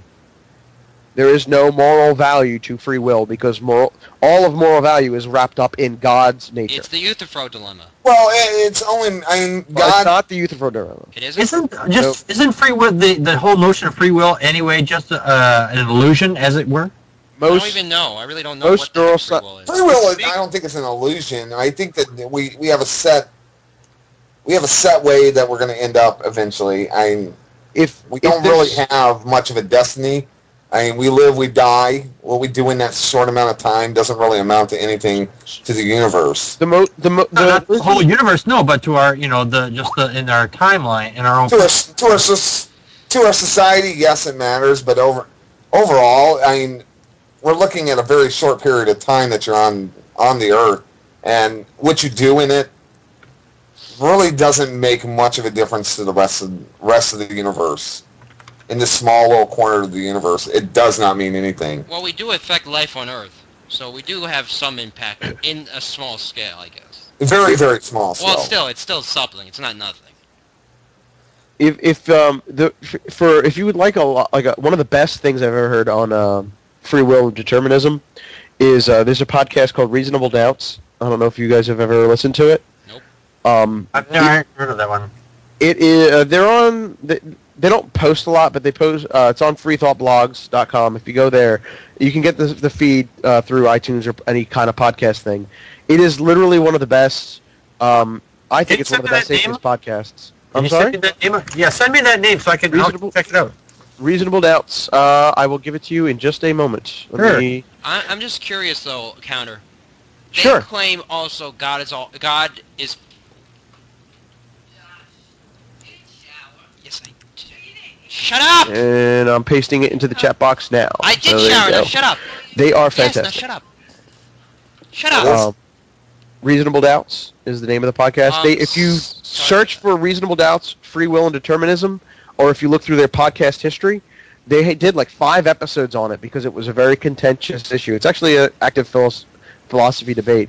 And their description of determinism, which is a form of compatibilism, was really kind of what switched me over after I had deconverted to, I was like, wow, that really does seem to make the most sense of like what we know from neuroscience at the moment and explaining our everyday experience of living and supposedly having free will. Back to what I was going to say. Sorry? They claim God is perfect, right? By definition, right? Yes. And they claim he's infallible. Right? Correct. So if Unless God he's cannot infallible. make ever anything that's imperfect. But they blame the imperfect. Yeah, they blame it on us. Yes, I know that, Right. but God could see the future, right? He got a omni. Right. Yes, so he would know if it was going to be imperfect. Right. Oh, He yes. cannot, if he said it's perfect to begin with, it has to be perfect forever because he would know forever if it was going to be. Well, so this touches on what deconverted me, actually. What I just said. Very close. That's related to it. Basically, take what you just said and combine it with hell. So the answer to what you're stating is a form of the problem of evil, and that God knew evil would happen after He created everything, and so the answer to the problem of evil is partially free will, and the other related to that is he's the one who interjected that. I mean, by placing the tree of knowledge into the Garden of Eden, he kind of made evil kind of known to them, and he could have moved that. I like Dark Matter's video probably the best on that. Why didn't he move it out of the garden? right. But wait, then they still would be then they don't evil. have the choice. They That's still the thing. could be evil though, because technically speaking, they still had free will, right? Well, they had free will. That's the whole thing. Yes, but they didn't know what good and bad was. So in its sense, they would not know God was good or bad. He was indifferent. It's basically you could kill somebody, and it's not good or bad until you deem it good or bad. And we see that actually in society. Intention was important on that view of morality. Right. There's also I came up with this one several weeks ago, and I talked about it on my show this Friday. If God was all powerful, why didn't, instead of kicking everybody out of Eden, why didn't He just make them forget? Because then He wouldn't have had to worry about the. Well, he kicked everybody out of Eden, and then he turned around and did the whole flood, and that was just why like, couldn't He just wipe everyone's minds? I mean, what defines someone to be evil? They claim, I guess, it's the spirit. Your spirit became corrupt or something. It's not your mind. It's your spirit, and I don't think God could fix your spirit, honestly. Well, if He couldn't fix the spirit, then He's not all powerful. I mean, Christians say the Holy Spirit does that crap, right? Yeah, it's you get into a number of different. Why not just give them new spirits then? Well, then it's not you. Then God has to be lazy enough to make new spirits. And, I don't know. Maybe He's lazy. Wait. Here's a bigger question. Here's a bigger question. If God's all powerful, why do He need a day of rest? Yeah. Oh, that was for to give us an example. Oh. I've literally been through all of that through There's school. That's He actually didn't need rest, but he wanted in the story to give a good example to humanity. Oh, that's one of those So then why the hell he contradictions. Where it claim says he God needed a rests and he 7th doesn't day rest. to rest? I mean, Yeah. he doesn't need a day to rest. God does not need rest because he doesn't. Well, yeah. Right. Right. Yeah. If he's all powerful, he shouldn't need. He shouldn't even need to rest. Even using it as an example to us. I think No, they he use did, that that's as an right. He example didn't for- need to, but he put it into the story saying that so that it was an example for us. He technically did not need to rest. He was just using it so that we would learn from him. So- to know. I just thought he gives us an excuse to sleep. Corner at that on that day is what I think happened. So you're telling me that's not literal? Well, Correct. well, God technically if did not rest. it serves their purpose, it's not literal. Well, he didn't do anything. That's so they'll say when you try to go the literal route, they'll say he didn't do anything on Earth that he didn't create anything else. So he was resting in that sense because he was creating before and then he stopped creating and that was his rest. So what made him change from the unchanging form of creating to the unchanging form of not creating? The problem with that is that you could kind of go down that whole thing, but they can you're arguing against a fairy tale. They'll come up with how that you'll come up. They'll have answers for that. That's the point, though. When you try to because it's their story, they can say whatever they want. Exactly, that's the problem. But here's my problem is I don't have that luxury in my field. I could say whatever I want, but I'd probably be laughed out of my field and probably never work again. I mean, that's the whole thing whenever you talk about science versus religion. If I was to make up some fantastical thing like midgets freaking run around in a circle and that's what gives the black hole its spin, I would be laughed out of my career and I'd never work again.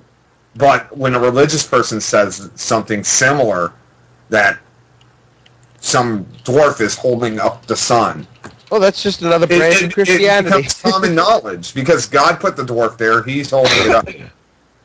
I mean, that's what I equivocate anything religious in any. That's the value I equivocate it to. Is that if they're not laughed at and mocked for their stupid ideals, then our society is going in the wrong direction. Yeah, that goes down to the whole tone and interaction argument that goes on. I think there's definitely a time for laughter and time for making fun. So when you do meet a Catholic, be like, you point out the transubstantiation thing, and they just kind of get mad. So you guys know what the transubstantiation thing is? No. That's where they say the blood, a cracker turns into the body, and the Yep, and the wine literally turns into the body and blood of Jesus. That makes them all zombies. That makes them cannibals. Catholics Or believe cannibals, yeah. Or zombies. that is the doctrine of the Catholic Church. Yeah, it is. It's kind of creepy, though. How do you know what part It of is Jesus kind you're of, it getting? is really It creepy. is creepy. What part It of is Jesus you eating? part of his flesh. I don't. I know, get but which part of his Could have been an asshole. We don't know. Wow, eating Jesus. That's You're eating his foreskin. That's got to be in a gay God. porno somewhere on the internet, and I do not want to have to. I'm not Googling. I don't want to see that. Hey, Leave it let's alone. get into that. I think of how many pieces of skin, as it were, or flesh have been given away. It's the same one. It's And the it's the same same- piece, and it's infinitely. That's part of God's infinite nature. I don't know.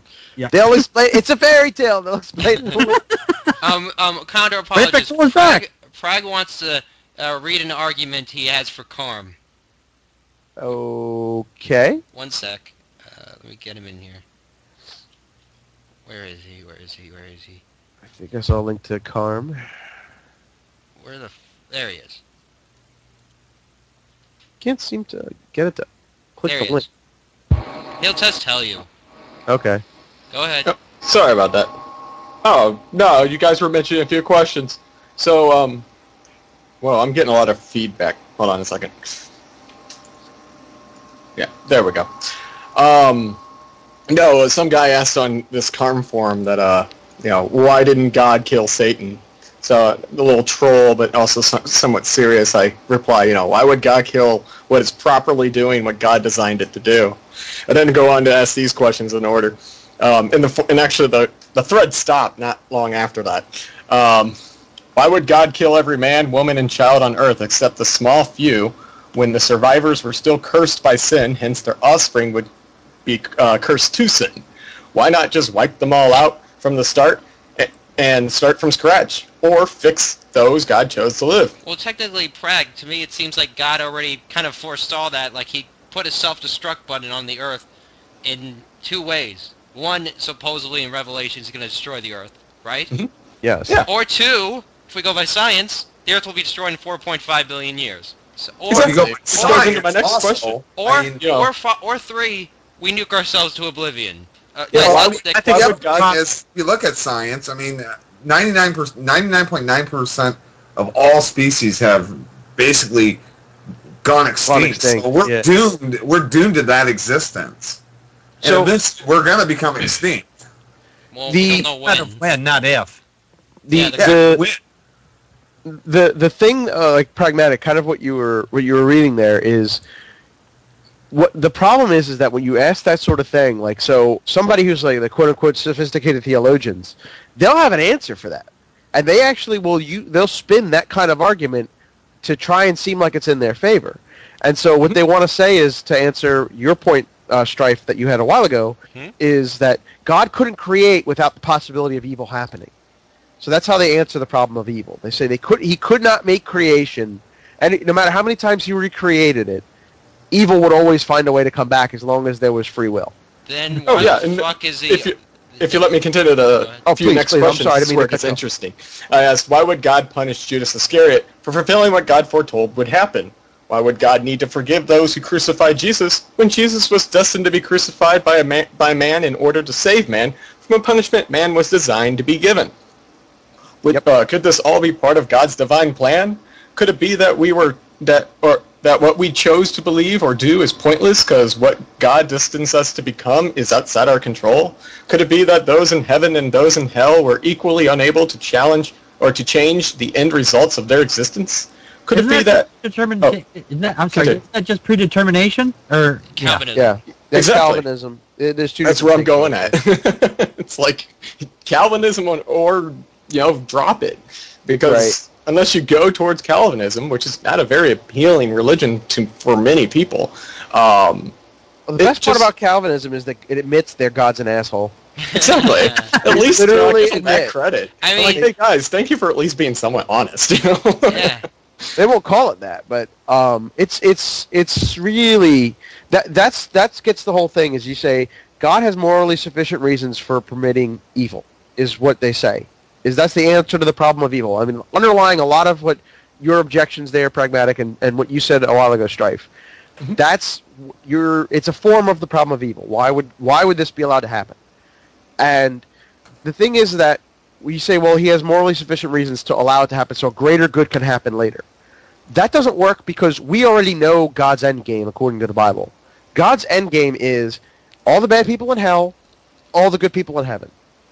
And we know for a fact, if you're a Christian, in Matthew, I think it's in Matthew 19, it explicitly states that there are few people who will be saved, and the path to hell and the path to damnation is wide and broad, and many will be condemned. So what deconverted me was when God made this choice to create, and he knew he couldn't create without having a hell and without having evil, he had to say, I'm going to create people knowing that the majority of them will go burn in hell, so they'll be tortured forever, so that a small subset of people that I couldn't create without the other people, because they had to be created, so they could live in eternal paradise with me. And if that is the conundrum you have when you're before creating all of the universe and all of everything, if that's the only two choices you can have, the only moral choice is to not create. Like, fuck it, I'm not doing anything. He's already existing in perfect harmony in a trinity of... Yeah, I mean, here's where it gets interesting, though. I asked like this. I go, could it be that it's all the same in God's eyes and what you do and believe is meaningless outside the divine plan? And this is where I actually pissed off some Calvinists. Would this mean that preaching the good news is simply a waste of time and effort? What you do doesn't matter. It's only what God decides that counts? They will agree with that. Many of them will agree with that. That is what they are doing by preaching, and this is what Cy Tim Burgundy will do. He is facilitating and hopefully facilitating the circumstances so that the Holy Spirit will come to you. So that God's plan is that somebody will preach the gospel, and that when the person hears it, God's already preordained that that person will convert, and he'll send the Holy Spirit to them to convert. But somebody in the plan had to preach the gospel for that person to hear it. So when Sai does his shit, that's what he's doing. He's fulfilling the plan. He's being a facilitator to God's plan. He's just being a tool. Yeah, it's not hard to point out that God doesn't understand the rule that the easiest way to get somewhere is a straight line. Well, I mean, Craig. I mean, from what it seems like, why does God like pretty much cite him as being a tool? It seems like why don't you just make him into a robot to do this for you? Or why the hell don't you just do it? Well, technically, the Calvinists believe we are kind of robots. Well, technically, the Holy Spirit, I guess. There is no free will in Calvinism, because we technically are robots. Well, yes, Jesus controls you. There's the elect, and then there's the reprobate. The elect go to heaven, and the reprobate go to hell. Yeah, and what's interesting is I quoted Revelations 21, 1 through 4, which basically describe, that there will be no more death, tears, and sorrow. If you read it, it's interesting, but I go, couldn't that be implying that heaven simply stands still, nothing happens? Hence, that's why there's no more death, tears, and sorrow. And of course, how do you know that your loved ones are actually in heaven? All these they're in things hell. Won't you be sad? Right. No, that's one of the major problems with the concept of heaven, frankly. The way I've heard it explained, and I've heard Matt Dillahunty actually explains pretty well on this. If let's say his mother was dead and she was up in heaven and she would be, and Matt's in hell, right? And would she be happy that he was there? Of course not, because if God has replaced her sadness with happiness, it's not actually her. It's something else, and it's not actually her mother. Wait, Packard. Remember, they claim they have to be reborn with the Holy Spirit. Yeah, then it's the same thing. If they're reborn, it's not them. Yes, I understood that. So I'm saying, why would God make you as you, only to say you're a fucking despicable piece of shit? Exactly. And unless you are reborn, you're a piece of shit. Right. So if you're not reborn, you're a piece of shit. But I made you a piece of shit to begin with. Right. So I have to remake you to make you not a piece of shit. But remember, I made you as a piece of shit. Yeah, that's schizophrenic. Well, no. So if God made me a piece of shit to start off with, obviously he doesn't know what the fuck he's doing. Why should I trust him on the second half? Well, ask Christianity that. I know. Craig has a hilarious control his own behavior. It's so laughable. He will state that it's the whole ought implies can problem that he brought up in his debate with Sam Harris for morality. And so technically on original sin, if you accept that in Christianity, you don't have the ability. You cannot fulfill God's law. You cannot fulfill what Christianity says you need to do. There's no way you could. There's no way you could. There's absolutely no way you could.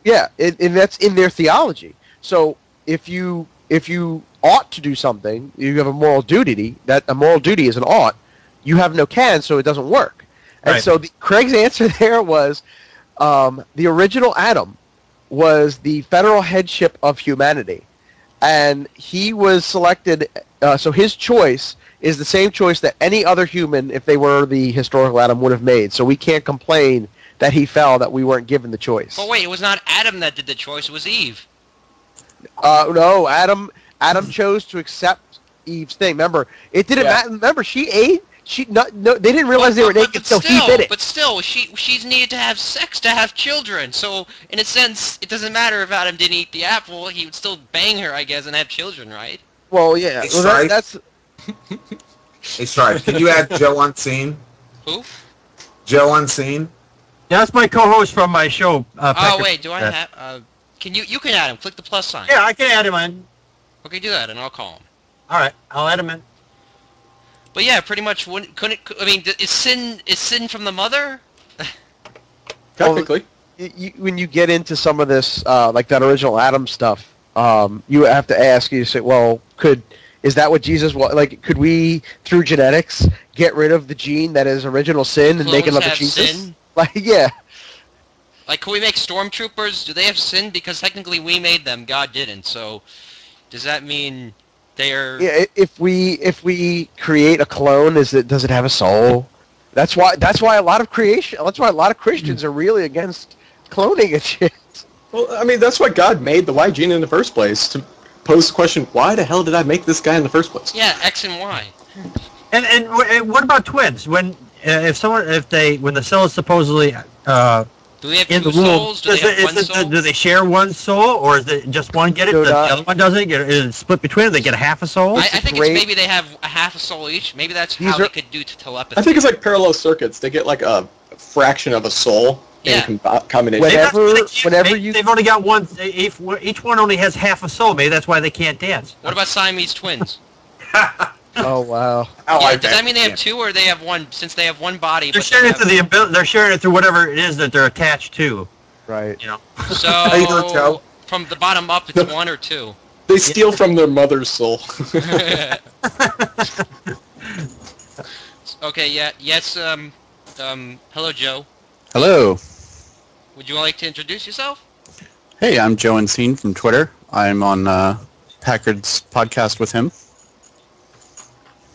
Hi, Joe. Hi. Hey.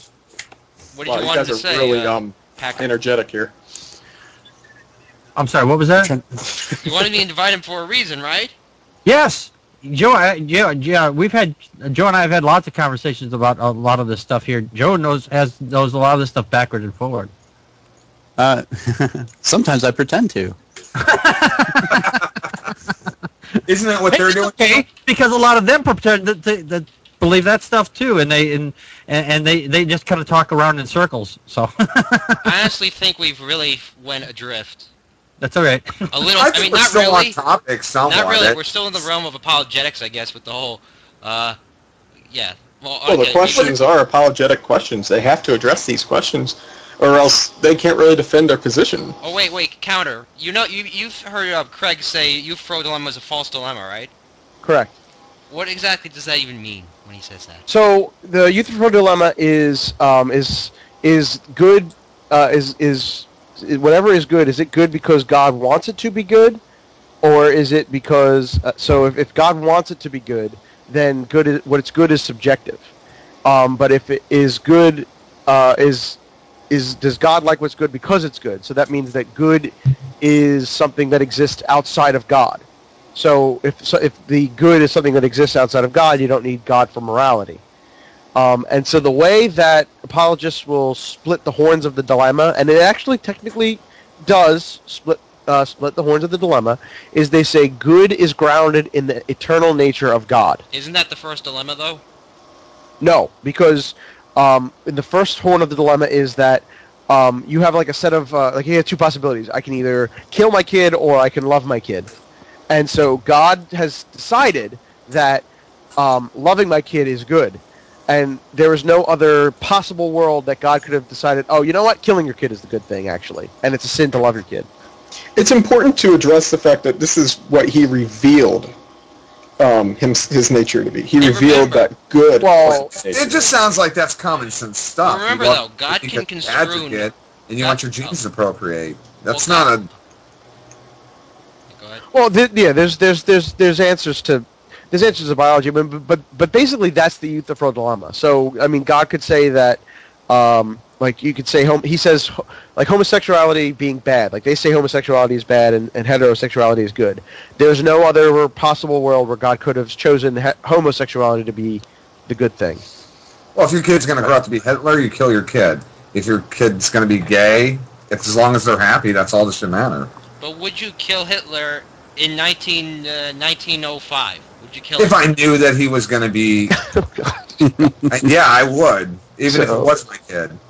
But how would you know? But then I would... That's the question. Actually, I don't think I would even kill my kid. I would try to teach him that what he possibly could grow up to be is wrong. Yeah, now, if I knew there was no other avenue and that he was going to turn into... We actually had this conversation on my show last year.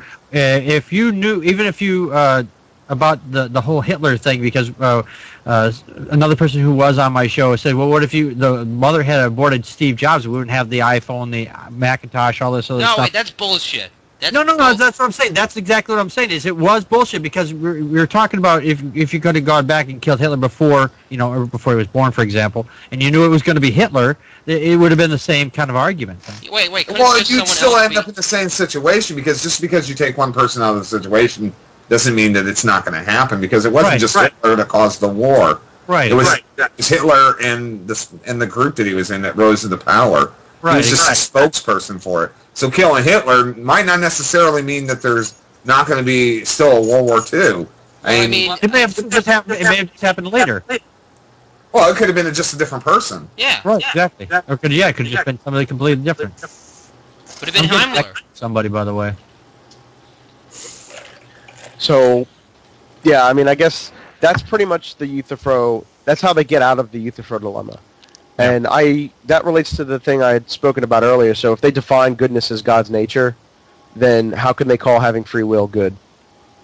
And that puts the nail in the coffin, I think, in the free will defense, the problem of evil. So if you can, the trick there is that you have to hold, like, they'll give you an answer to, say, an apologetic argument somewhere else, and it'll contradict other answers that they have to give you to answer other problems. So you have to kind of hold their feet to the fire. So that's why I actually really like the Euthyphro dilemma, because if they're going to define God that way, that's great, because then that opens them up to a whole different set of problems that they really can't get themselves out of. I mean, pretty much the whole thing with God and, well, free will, it seems like pretty much God says anything's bad, that if you don't do what I say, anything that you do that's opposite or not what I say, you're bad. Right? Well, that actually gets into moral duties. So there's the basis for good and evil, which they'll say is God's nature, and then not God's nature. Well, yeah, so pretty much anything that God does. It's good for society, and if it's good for society, we always deem that it's good by God's eyes. If you kill off your neighbors in the Old Testament, and it was good for your society, God told you to do it. Well, you know what? One of the best things I've ever seen on... Greg, your mic. Nope. That's better. So, like, one of the best things I've ever seen on defining so this is, we're talking about basically the moral argument, which is like one of the last natural theology arguments that we haven't touched, it's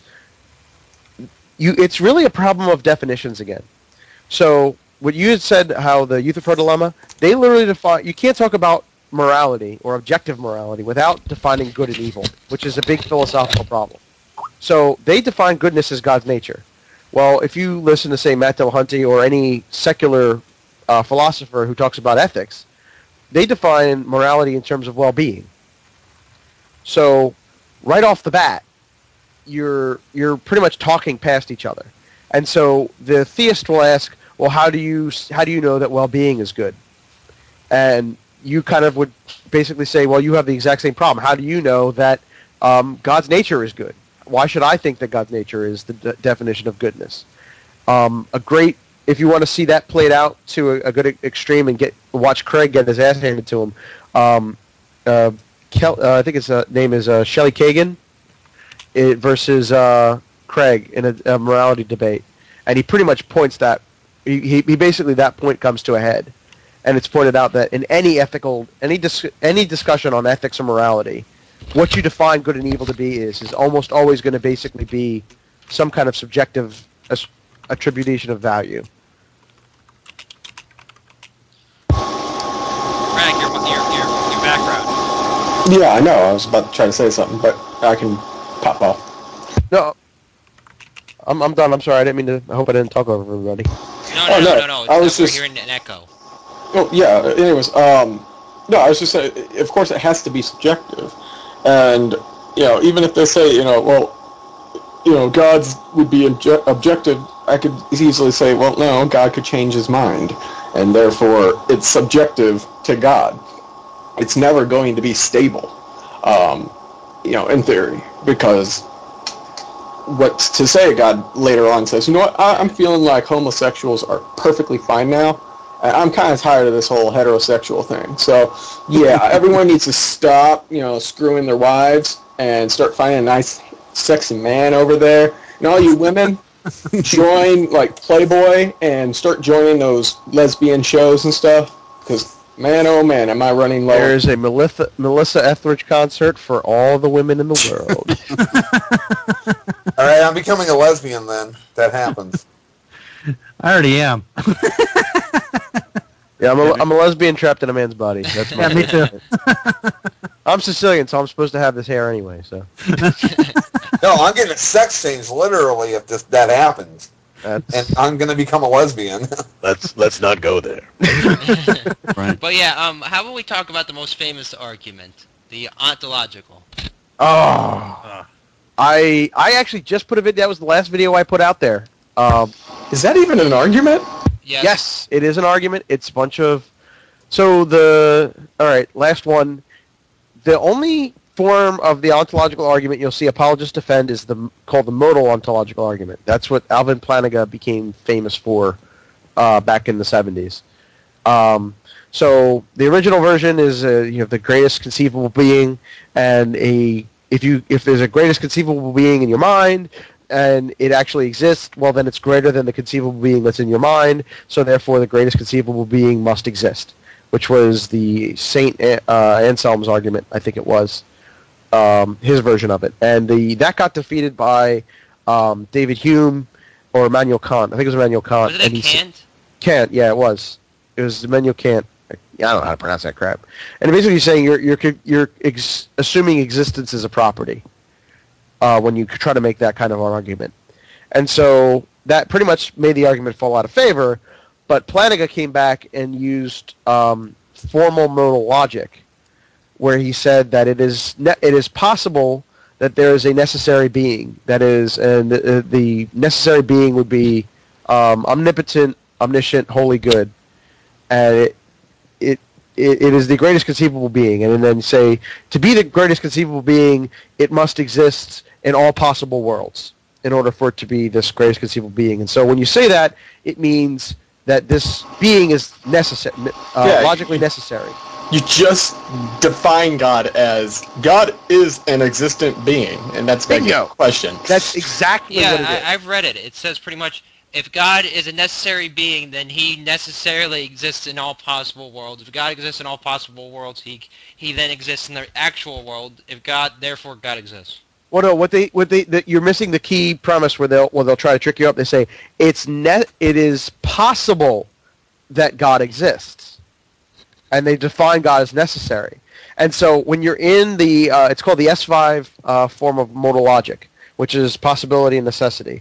And when you're in that form of modal logic, when you say something that is necessary possibly exists, it is literally saying the exact same thing as saying this is necessary. It's saying the same thing. And so even in the book where he made the argument, Plantinga came out and said, we cannot say that this argument establishes its conclusion. And he'll say that all it does is show that since it's reasonable to believe the premise, it's reasonable to believe that God exists. Now, when that itself is wrong, is completely screwed up to even try to say that.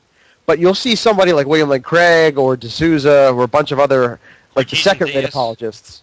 Yeah, they'll throw that out there as though it somehow establishes things, when it really doesn't. It's literally, it's using a bunch of, fancy philosophy to basically say God is a necessary being, and if he is possibly necessary, then he exists, which is literally saying nothing.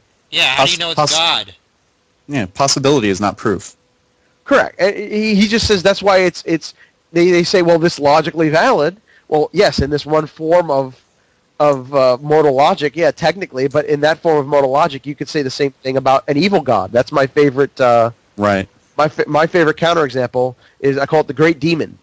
And say you use the exact same logical form, and you say an omniscient, omnipotent, wholly evil being is possibly necessary.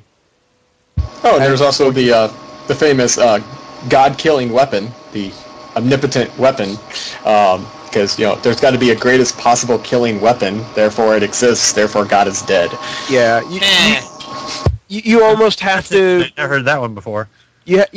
When you make the parody version to try to show it's absurd, if you try to use something like an island or a lion, which were the classic ones that they used like 1,400 years ago when they made up the damn argument, like Craig and them have a fairly easy counter to that, where they'll say, well, no, because there's a possible world where there's no material reality, And if it's an island or a lion, then it requires material reality, so it can't possibly be necessary. So that's where I go with a great demon, because then you're pretty much putting it in their court, and you're saying it's the evil god is a necessary god. And they're not really going to have an answer to that. They have a couple of objections, but I dealt with them in the video that I put up. If you check out my YouTube channel. Well, I mean, you can prove that your evil god exists, and that God exists, and that this divine ultimate weapon exists, and that they killed each other.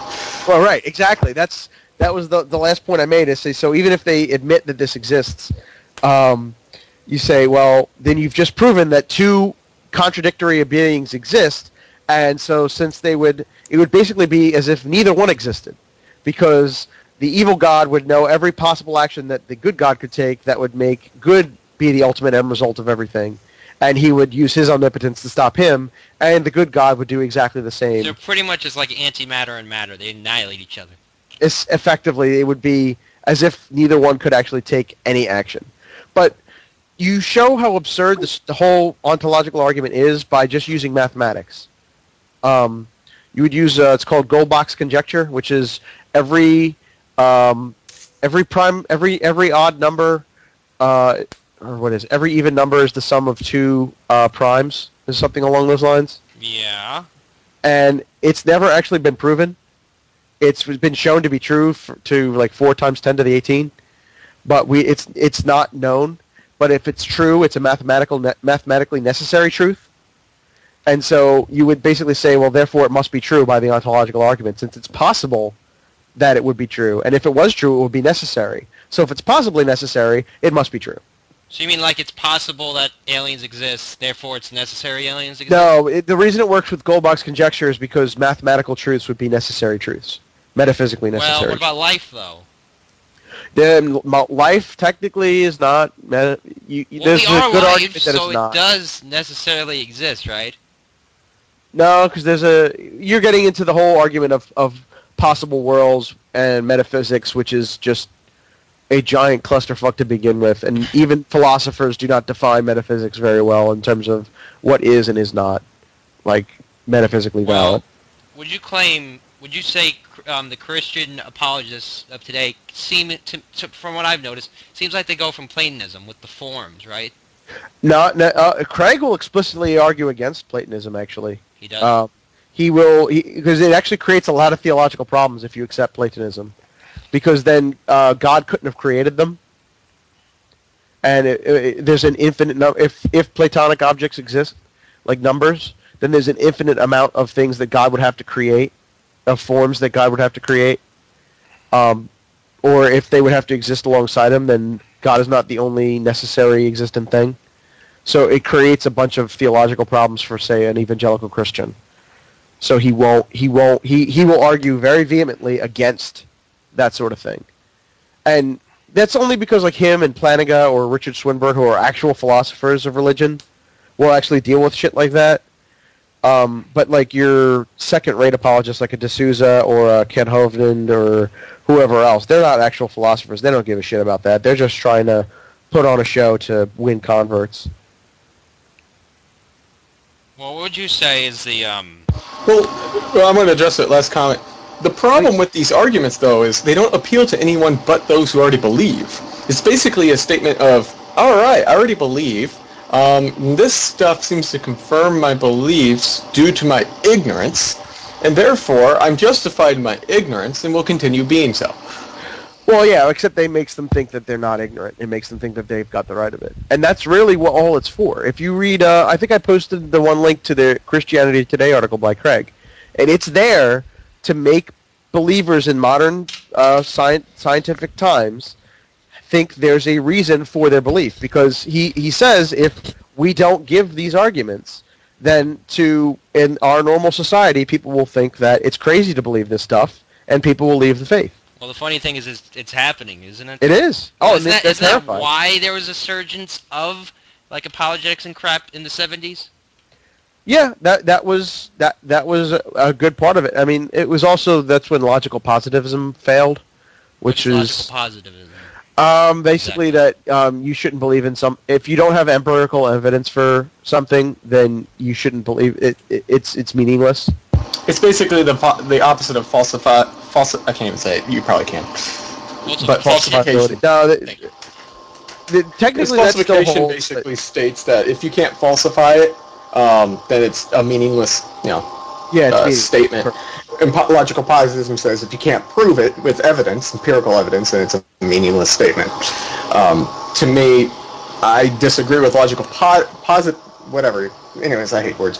But I disagree with the first one because of the fact that you can prove things that aren't unfalsifiable, or that are unfalsifiable. You can still, show evidence of them, but that's just because, you could say, well, God exists. How come? Well, because I said so. Basically, unless you can prove it wrong, unless you have some opposing facts that can be presented, there's no point in even presenting, evidence. Well, that's what falsifiability means. I mean, the reason that from my understanding of why positivism failed is that there's no way you can't provide any evidence or empirical statement to say that the reason you should believe in something is only if you have evidence for it. You could be irrational. Well, that's the thing. How do you define irrationality? And it's basically if you can't prove positivism is true. You have to appeal to something outside of empirical evidence for positivism to be true, and that violates positivism.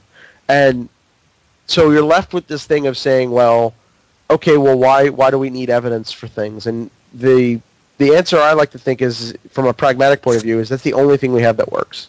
Nothing else seems to work. And it's the only thing that I guess would prove your case. Like if God existed, what would we expect? Right. Just like a hypothesis. If my hypothesis is correct, what would we expect? And if we don't get what we expect, it's wrong. Right, and that's what apologetics is giving reasons to account for things like evil that we wouldn't expect if there was an all-powerful, holy, good being. And it's just, it could be. Well, I would say a Jewish God is more likely than a Christian God. Well, it's yeah. The Jewish God is one of the reasons why we know the Christian God's a bunch of BS. Well, I mean, because of his Jewish traits. What? If you read the Torah, the traits God presents, through his behavior and actions is really what's mostly absurd. In the New Testament, God is less active, directly. Well, technically speaking, and it's he's more a person. Through Jesus Christ. But technically, he's a person. Instead, he's a disembodied entity who could do whatever the fuck he wants. Well, if you get into biblical Didn't God also go from in the New Testament basically some badass dude to basically Mr. All kissy face, sweet pie? Yes and no. People God like evolved. To think that, like the Old Testament God he's the one who says slavery is okay. He's the one who tells you to kill people if you eat pork, or if you talk back to your parents, or if you are homosexual. Right. He's the one who says he's the one who commits genocide across the whole human race except for Noah. He's the one who says dash your kid's head against the rocks. Right. He does all of the Old Testament genocides of the Amalekites, the Moabites, and all that great shit. He literally commands a genocide. So that's the old bad God. And then you have the new God, which is supposedly in Jesus, which is love your neighbor, the greatest commandment is to love one another, believe in me and you go to heaven. And so people like to say, well, there's the good God in the New Testament, the bad God in the Old Testament. And I think that's a bunch of bullshit. Well, technically, didn't Jesus said he would not change the law? Yeah, he did. Right, he came to fulfill the law. I have not come to change the laws, but I have come to fulfill them. Yeah, correct. So pretty much all the old shit that he did, in a sense, if you go by the Trinity, I guess. Right. Yeah, and it doesn't even make sense now. The fact is that there are Christians at all, because if they follow Jesus, who was Jewish to begin with, didn't automatically just become Christian. Jesus was not a Christian. He was Jewish. So the fact is that everybody that's Christian is really basically playing idolatry. Right, it's idolatry. Because technically, that is God. I guess you could just say Jesus is like God when he was a burning bush. He was like, or he was. That's not, that can be cleared up with cream nowadays. You know what? Maybe it was a sexual way of saying, "Hey Moses, you got a burning." No wait, was it Moses? Yeah, Moses. Yeah, it was Moses had Moses. some kind of. Moses had a burning bush. No, maybe he had syphilis. Well, Jesus did say that he was God now and he's been God forever. So all of the stuff from the Old Testament, that was Jesus, So Jesus according was a to burning Jesus. bush. Yeah. Well, you know what? And he had apparently a case of the crabs. Jesus in the New Testament still, look at what he talks about people who don't believe in him. And the concept of hell as eternal conscious torture didn't really come about into the New Testament. Even Jews to this day don't believe in a hell. Well, yeah, they think you and hell, right? the whole concept Sheol is what they had. Yeah, and the whole concept of hell is a total mistranslation anyway, because from what I understand, there's two different possible translations. One, hell was a place was basically a garbage dump outside of Jerusalem, and the second one, hell is basically was just a term for death, because no one, in this case, everybody goes to hell because everybody dies. Well, the thing that's funny though is I could see a reason to be scared of the Jewish God, because if you think about it, he can end you anytime he wants, and you disappear forever. You're gone. You know, the only place you live is now. Right. While the Christian God, he could take you out, but, you know, it's a good thing or a bad thing, because, you know, you can go to heaven or hell. So you don't have to worry about ceasing to exist either way. Yeah, but I'd rather, well, especially from a Christian point of view, or someone who deconverted, fucking annihilationist and universalist Christians are way better morally than anything. I mean, like... Neffy's an annihilationist, and he's crazy. Well, I'm just saying, That's from a crazy, moral so. standpoint, I mean, my opinion, what really deconverted me, and what I think is one of the biggest arguments against evangelical Christianity is hell, and that's why Packard, I think when you had mentioned the place, the Gehenna, is the garbage dump where they burn bodies. Right. So if you look at Randall Rouser, who's a very quote unquote liberal evangelical, when they take the annihilationist view, the reason that exists is because people have argued about hell. Hell is eternal conscious torture. You have to be okay with God wanting to torture people so other people could be in heaven. We have the Eighth Amendment. Are Americans more moral than God? We won't allow torture, but God will.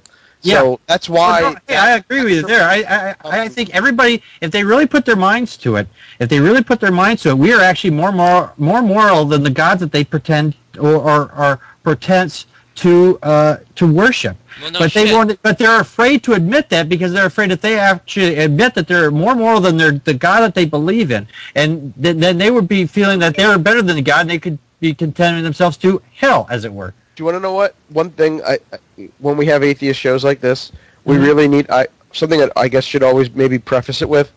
Most believers are way better than their religion. They don't realize that absolutely. shit. They do not realize that shit. I didn't mean to imply that you didn't. You didn't agree with that statement. I did not mean to imply that at all. It's more of a... People don't think about it. Like, how many Christians fucking think about hell and what that really means for everybody else? You don't go there. I was a believer for 27 fucking years. And you literally just don't think about that kind of shit. And you don't, I eventually, because of all the Christian school and theology stuff that I did in my church, I understood all this crap, and that's when I started having problems. Mm-hmm. Most people don't even go to church, but they still identify as Christian. On my show, we talk about the Bible every show, or pretty much every show, and we meet in the middle of the week. And we talk about it then too. I mean, we basically have a Bible study twice a week. The argument that annoys me the most, though, is when you talk about that, you'll have some of those fundamentalists saying, well, those aren't true Christians. And then you get into the whole, no true Scotsman fallacy. Oh, yeah. Yeah. Yeah, I get that a lot. That pissed me the fuck off. I put it up. I have on my blog, I had written what my goal was, and I had two evangelicals show up and say you weren't really a Christian. So I put up a very long, hey, this is shit I did as a kid and as an adult that nobody knew about, that I did because of my faith. And they came in and said, no, you really didn't believe. No, you would have had to give yourself unconditional. Pretty much saying that, it's pretty much like, I guess, Scientology. They say, oh, well, you never really leave the faith. You still believe in it, right? Well, essentially just neglects purity. That's what the whole fallacy is about. You're basically saying, well, this can't be impure. And by saying so, you're trying to shove under the rug any evidence against your argument and say, well, since it's impure, since it contradicts my argument, it therefore is not part of my argument. Silence all naysayers. Well, that's the thing. Is it would people leaving the faith actually falsifies the faith. It falsifies the Bible, so they cannot permit it. Yeah, wait. How can you leave a faith if everyone believes in a God? Well, exactly. That's exactly it. They're like precepts will say that you don't actually not believe in God. You've just deceived yourself. Or you're denying God. Yeah. Right. Well, how do you know? How do you know that I don't believe in? How do you know I believe in God? Exactly. How do you know you truly believe in God? How do you know you're not denying it? And it comes into what they'll do there is we're both accusing each other of being deluded. Because you can't tell the difference between forcing yourself or not knowing that you're in denial and actively denying something that you know is true. There's a difference, and you can't actually tell the difference between unknowing denial or whatever the hell they try to do it. They try to tell you you do believe, but you don't think you do without being insulting, and they can't really do that.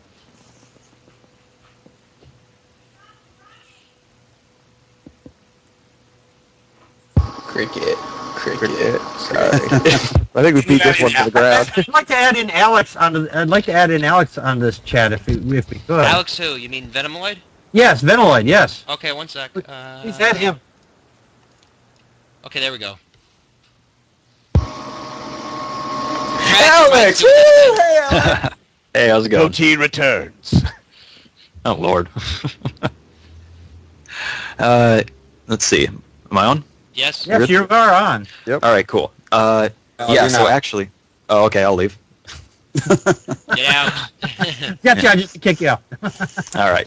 I am actually planning, I hope this will be my next video, on this whole idea that atheists know that God exists. And there's several problems with that. I actually had the good fortune to talk with Dan Courtney, who I know we were trying to invite on to the show before. But anyway, yeah.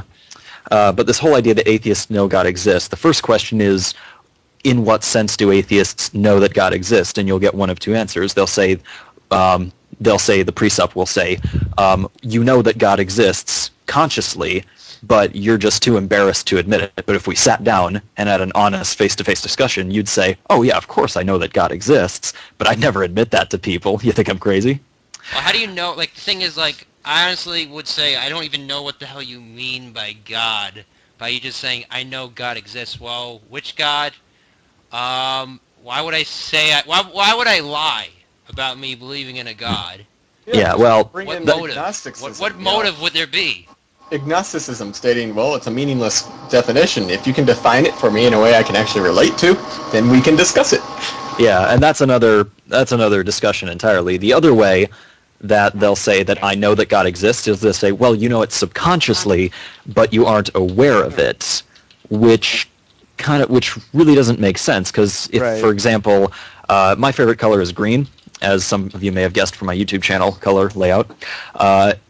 But if someone comes up to me and says, oh no, Alex, your favorite color is actually orange, in what sense is that true? After all, not being aware that I know something is the same as not knowing it. So in what sense is my favorite color actually orange? In what sense do I actually know that God exists? Well, prove to me that your favorite color is green. Prove it.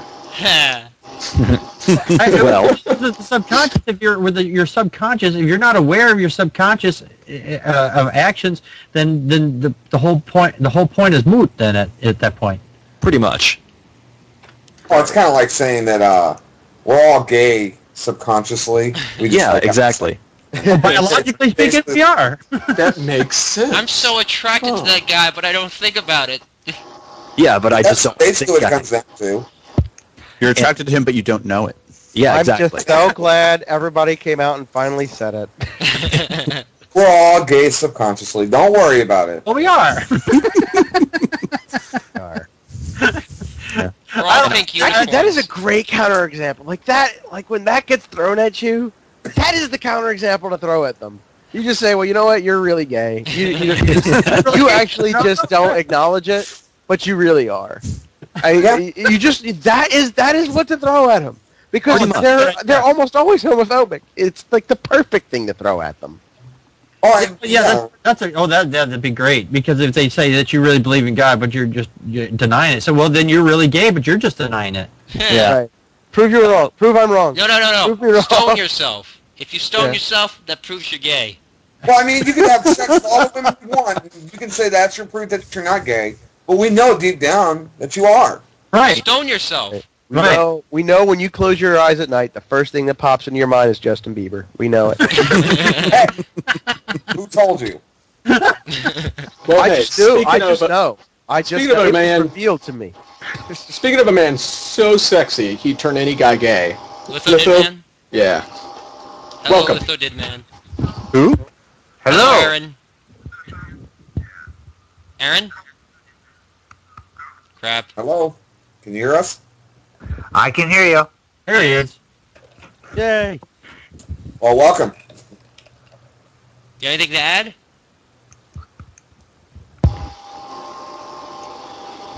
He's Not at this point, but I do have there's something that's kind of theological. You're going. Wait, Prag, mute your mic. Stupid static. What's that? No, Prag's mic is doing static. Go ahead. All right. There's actually a theological question that's been bothering me, and I've yet to get a good answer from any fundamentalists on this. So I had a discussion. Is it a good time to bring something like that up? Is that all right? What is it? Everything else came up. I don't see why not. Okay. We're all friends here. We're not gonna. If you say you're gay, we're fine with that. No, actually, unfortunately, I'm not. If you were, strifely at the camera out and try to film it, but that's Nice. Okay, I had a discussion. This was about a month ago. With a person I like and respect very much. Okay, who happens to be a fundamentalist Christian, and they were talking about their. Now, they were telling me the story about their sister who had a Down syndrome girl, right? Their daughter, who she died at like 21, something like that. I think she was 21 years old when she died. And they were talking about how when she died, but they were all Christians and they're going to be reunited in heaven. And she made the what I'm not going to be insensitive to say anything, whatever. I'm not going to be a jackass about that kind of thing. Whatever makes people feel happy about their It's a way for them to cope. The passing of a loved one, sort of thing. Exactly, yeah. And but she said, and she will be restored in heaven. I've heard that too. Restored? You mean she won't be, she won't have Down syndrome anymore? And she said, no, she'll be restored. She'll be, she'll be like she would have been without Down syndrome. Well, that means she'll be a completely different person altogether. Right. Yeah, that means it's not her. That's what I tried. I was like, so that was my argument, because I'm thinking, okay, I didn't know her sister. I didn't know her sister's child. I didn't know anything about, I never met these people. But my guess would be that for 21 years they lived with a child that they loved. Obviously, I'm a parent. We love our children more than ourselves, and you had a child who you loved and cared, who's now taken from you, through medical reasons. So,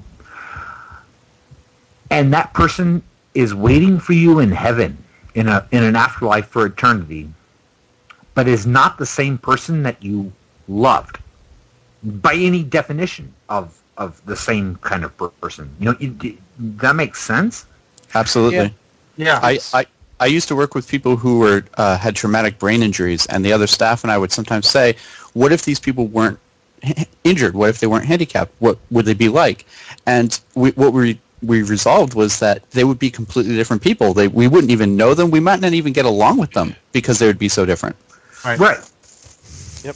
Well, I've heard the same argument when I was going to the Pentecostal churches, that if you were, let's say you had a bad limp or your arm was tore off or whatever, when you get to heaven, everything is just restored. And it's like, that to me, it didn't make any sense, because then you're not the same person anymore after that. You're not flesh. That's one thing. No. Basically, your existence here on this planet is pretty much useless and nonsensical. Well, it seems like it's like, well, God made you a piece of shit. He wants to remake you so you're not a piece of shit. So pretty much when he remakes you, you're not you anymore. You're not, because you were the piece of shit. This is this kind of boils down to the mind-body issue all over again. Is really where this kind of comes down to. What this view that this comes from presupposes mind-body dualism, and so they think that there's a real you. That's the spiritual you that's somewhere up in some spiritual realm or whatever it is. And that's the real you. And so that's what's behind the body. And so when the brain is damaged, because they have to account now for the brain damaged people being different. If you look up Phineas Gage on like Wikipedia, it was like the case where a guy had a rod shot through his head. And he used to be like he was like a really nice guy, dependable, family man, and then after that he became a drunkard. He would swear, was unreliable. He was a completely different human being.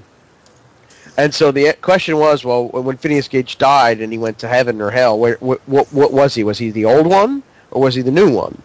And if he's the old one and the good Phineas Gage was the real Phineas Gage, and his brain that was damaged was like the brain's like the transmitter for what the real you wants, was he just watching in horror? While the physical version of him, he was telling him to do something good, but he was actually doing something bad.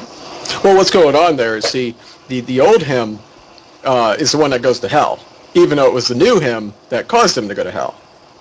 I was going to say that he the brain damage is repaired before you go to hell, correct?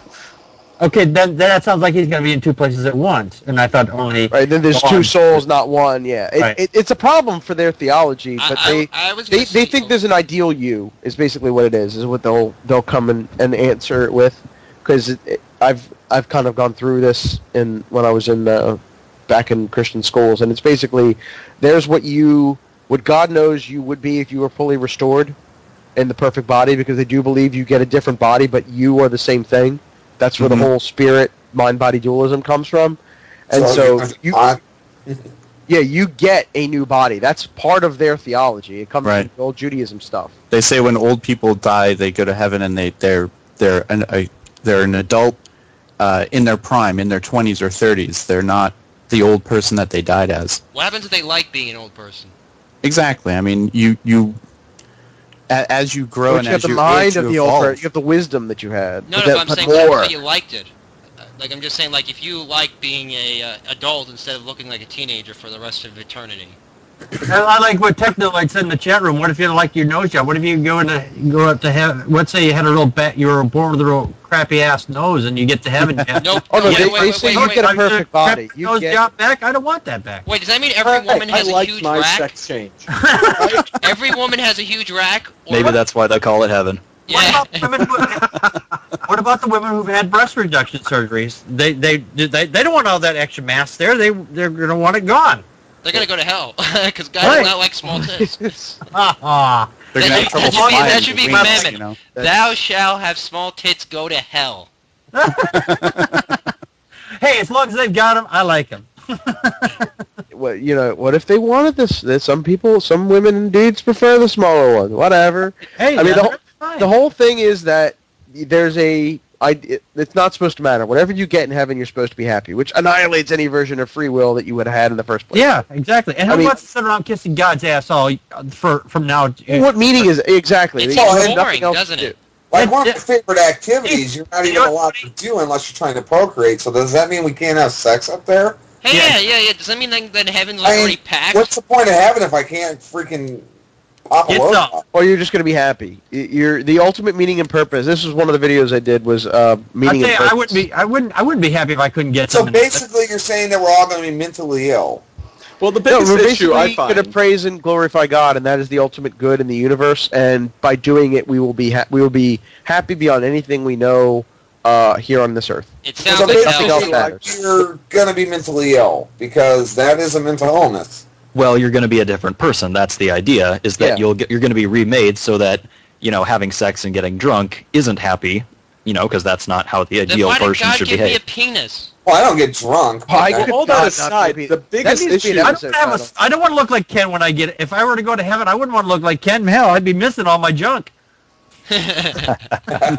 The biggest issue with heaven is its eternity. Because regardless of all this happiness and stuff, if it's never going to end, you ask, well, what's the point? Because Eternity we would be value hell. things really because they end. A thing actually gains its value after it's over or once you get an Exactly. idea of what its end is like. And Exactly. so it's pointless in the long run. How could you be happy? Yeah, Because no, there's nothing to reference it And, to. and They've also, defined happiness as doing that. That would Heaven actually would- be, heaven in would itself would- actually be very, what's the word, boring. valued. Oh. You'd it want wouldn't be. No, yeah, you're right. It wouldn't be valued into because it'd be existence boring. there.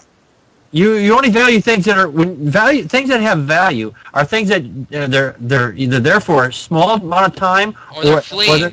or they're fleeting. Yes, because if you're in heaven forever, I mean, and nothing changes, that would be boring. That would be hell, because then you would have to be you wouldn't be able to stand it. You'd go fucking nutball. You know what I think would be the most valuable thing in heaven is? Booze, Death? demons, and if the devil's there, that is like, if you could get the devil there, that's like fucking crack, I'm guessing. Because like it'd be so rare. It'd be like I'm guessing it's like jail. Like, how do you sneak stuff into heaven?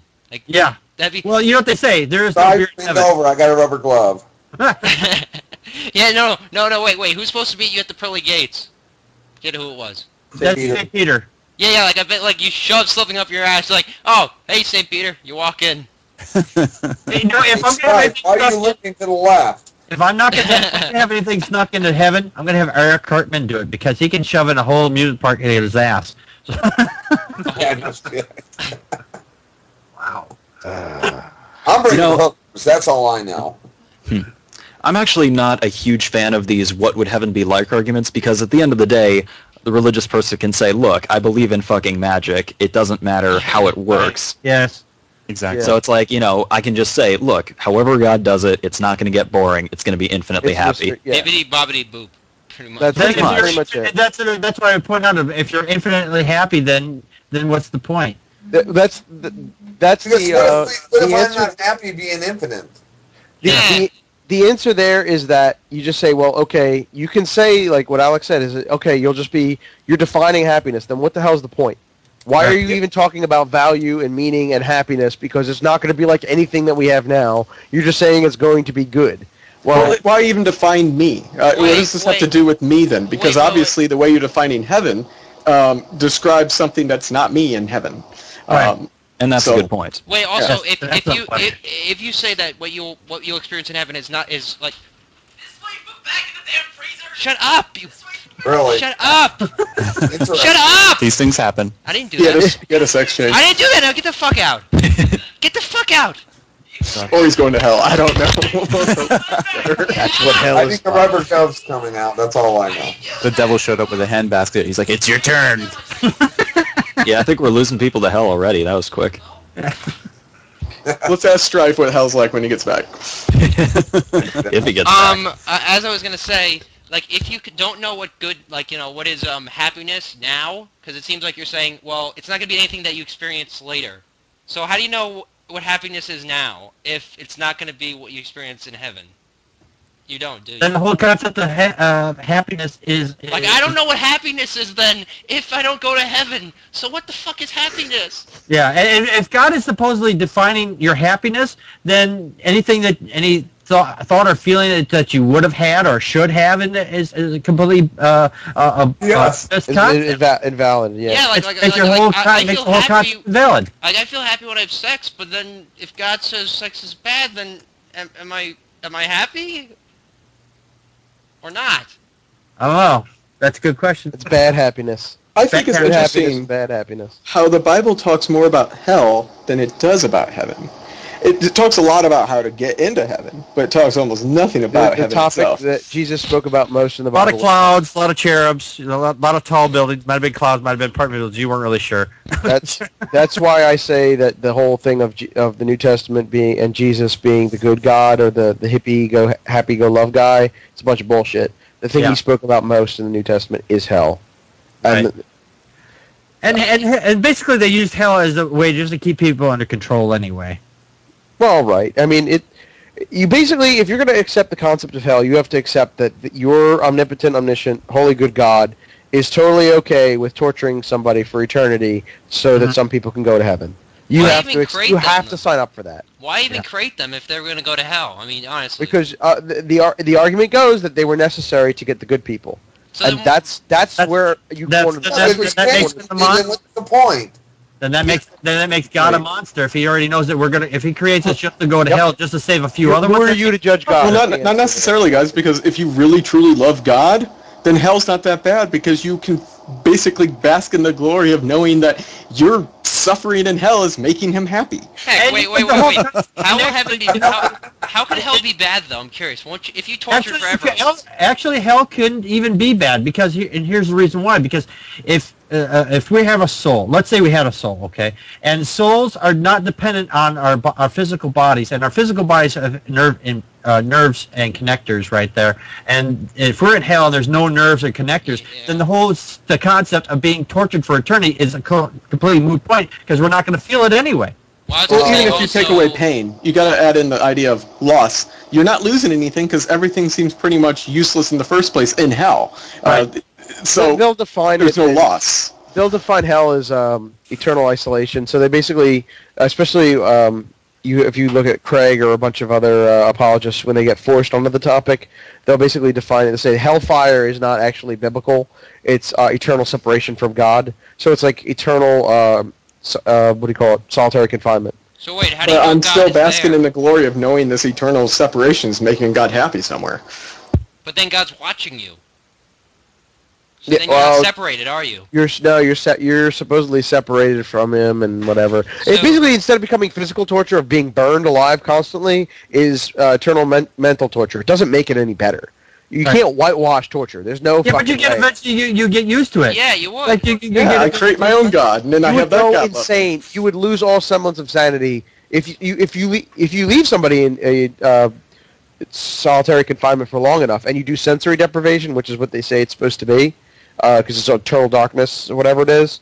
If there's sensory deprivation and solitary confinement, you go nuts. But the thing is, though, there's a lot of people there, right? It's not just you. Oh, that's the thing. You're not supposed to have contact with other people either, because then that you could possibly have fun. Yeah, but they say there's so many people. I mean, I'm just curious. Like, one, who's going to do the torture? So if there's someone doing the torture, you have somebody. No, it's just you're in a lake of fire. That's it. Well, why can't I just talk to the guy? Alex's point from before, it's fucking magic. You can't argue against it. Yeah, that's something I'd like to say again, which is, look, if God wants you to torture, he can make it torturous. He can make it so that you don't just get used to it, even if you have no nerves, etc. It's all magic. So arguing the mechanics really doesn't do much. Right. Hey, I'm building a really big house in my head when I'm in hell, brick by brick, really carefully. Apparently that's a method some people use when they're in torture, usually solitary confinement. They build their future house slowly, brick by brick, and that's what keeps them sane. I thought that was actually an interesting concept. But yeah. I've heard of this concept. It was actually put on a TV show many years ago. But yeah, if you're using your mind to keep yourself sane. Separated, sane, yeah. So like what some women do when they're being raped, they will actually kind of like set their mind, like they're like they put themselves mentally in another place, and so this way they're not experiencing the rape. They are actually their body is they're being separated from that. So, but in their mind, they're not part of what's actually happening. It's a mental technique. I've heard it described as some kind of a mental technique that some people can do. It's like your mind is shutting itself down at that point. You're going into shock. Right. Like that's what like when people don't scream when like their hands are cut off and they go into shock. So like, but if your God mind changes shuts when you down. go to heaven, he can change you when you go to hell, and then it just won't matter. Yeah, exactly. I mean, like Alex said, it's fucking magic. You can't argue against it. Right. Yeah, arguing the mechanics of it just isn't going to work. You have to argue against the concept. That's how that got me out, and that's why I think it's valuable. What about God being Omnipresent. Everywhere, all the time. You generally won't hear that argued anymore, or at least I haven't heard an apologist really sign up to do it. Because it's pantheistic? Or they say if he's outside of space and time, then I was nailed down with the one question: if they to prove that their God is not omnipresent, I said, is he ever God in hell? And they'll say no, that your God is not omnipresent because he can't. If he's not ever in hell and anywhere else at the same time, he can't be there. Then he's not omnipresent. By definition, he has to be in all possible worlds. Does that include hell? Does all possible worlds include hell? Don't even. I wouldn't even go that far with them. Just say just ask them simple, plain, straight. Is God ever in hell? Is God in hell? Well, technically, didn't Jesus go to hell? Most emphatically, most of them will say no. No, yeah. But didn't Jesus go to hell? There's no biblical thing for omnipresence. It was basically like you say, God can be everywhere, but that's more of they'll try to define that away as an omniscience thing. So they say if you were there, then God knows what's going on there, and that if you were anywhere, God can be with you. So they can interpret their way out of the verses that were used to try and say that omnipresence was a thing. What about all-knowing?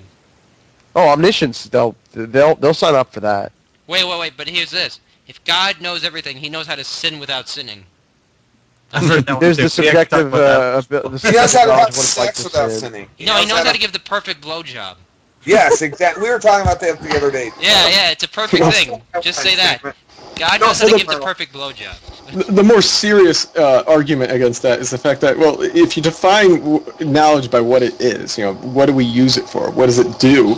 Knowledge does one of two things. It gains knowledge. You use knowledge to gain more knowledge, and it accomplishes things. So if you know everything, then there's no problem to solve and no more knowledge to gain. Therefore, you know nothing. Well, I just gave you a problem. You want to have the perfect blowjob. Therefore, God knows it. If there is actually an argument against that, like I wouldn't actually use that argument because Craig actually has a pretty long fucking thing, and so because there's a whole bunch of issues that come from omniscience just by itself that there are contradictions you can kind of derive from that, and so they'll define knowledge as God has omniscience in terms of propositional knowledge, in terms of if you could form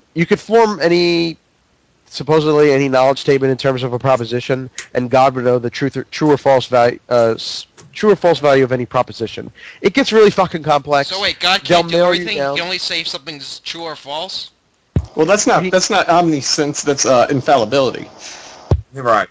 Well, no, he knows anything that would. So, like, they would argue that knowing how to give the perfect blowjob is not a kind of knowledge in that respect, or it's not the basically knowledge of what it's like to sin.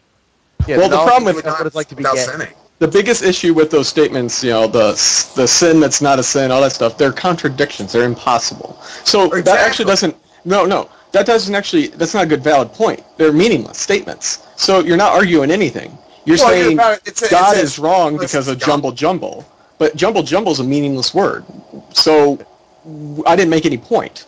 Until I define jumble as something meaningful, it's not even valid in any logical explanation. So neither is God. Well, of course. Well, that's assuming your conclusion.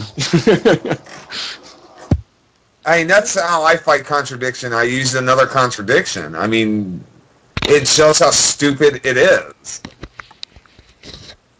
Yeah, I mean, there's if you go into the whole theology crap, like, you will see. I mean, there's so much ink spilled over all this kind of thing, and just to deal with problems along these lines, it's ridiculous.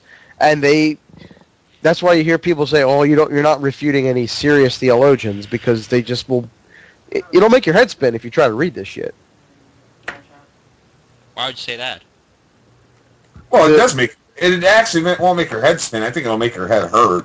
It'll make your head hurt. Well, they'll talk about things, and like when you say, how could, like, the incarnation of Jesus, how could he be fully man and fully God, 100% man and 100% God?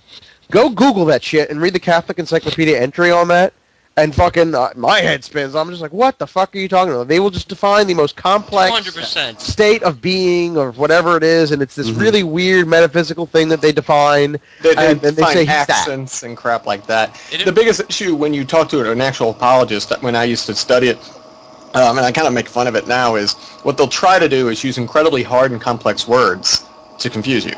I know it sounds like, oh, I'm presuming this, but it's honestly true, because I've actually taken some statements they'll make and, actually word them in plain English, and the actual statement's something obvious. Yes. It's like, why did you use these huge words? Why? And I think on the internet it's known as Chewbacca arguments. Basically, you're scaring the opponent.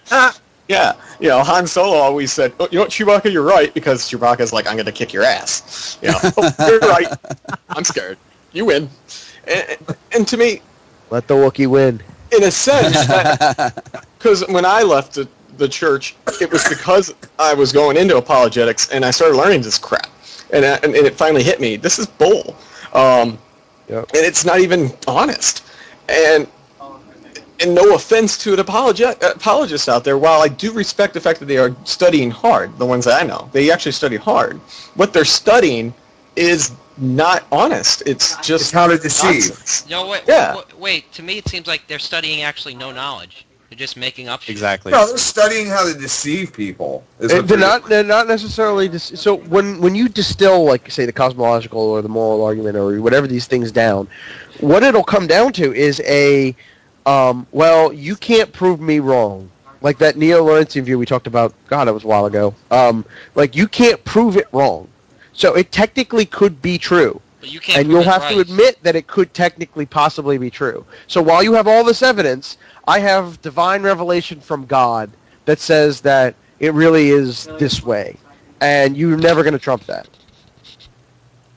I noticed a lot of times when you debate, like, apologists or people that claim to be, they like to categorize things a lot. So when you try to explain your position, they'll immediately ask you a question. Oh, so you're talking about the epistemology of something, something, something, and you'll stop for a second and be like, up for it, yeah. Yeah, it's like, what am I signing up for? What can I read the contract first? Oh, we don't have time for that. So answer my question. Are you talking about this thing? I don't know. Oh, so you don't know. Why are you talking about this? Why are you arguing this? You obviously don't know that much. Have you actually read into this? Before you get back to me, I need you to read these 3 books. Now, they're 2,050 pages long, but don't worry. I'll be here when you finish them. Right. It's like, okay. I had a very similar experience. I was debating somebody on Twitter, and they were like, well, really, I'd like to send you an email. I'd like to send you an email, and I normally don't do that. I'm like, no. Anything we can say right here, 140 characters, even if we have to do it 100 times, this is where we're doing it. And he's like, no, really, send me an email. So I sent him an email. He writes back this 7-page long email, complete with links to videos, all these articles. I'm just like, are you freaking kidding me? It'll take me like 3 weeks to get through this crap. Right. Hey, that's 3 weeks. We can put our guard down. Yeah, so I deleted it. I was like, fuck off, dude. Yeah, I mean, if you're going to argue with them, I mean, if you see a lot of things that get put up, my favorite thing that I think I want to do if I ever get into like an actual full debate is you do the same thing right back at them. They can state an argument in 5 minutes that'll take you an hour to refute, and you basically, I think that the way to do it is you throw it right back at them. I call it the moral argument against Yahweh. You say you point to the verses in the Bible where it says you can own slaves from other nations and you can treat them as your property that don't go away. And you quote the things for the Amalekite genocide where he says that you shall kill all the women and children and babies and say it does that. And you point out hell is eternal conscious torture and God knew that people were going to go to hell when he creates them. So you don't make them a Christian apologist. You make them a slavery apologist, a genocide apologist, and a torture apologist. Well, and you just put their fucking ass to that fire. You hold them to it.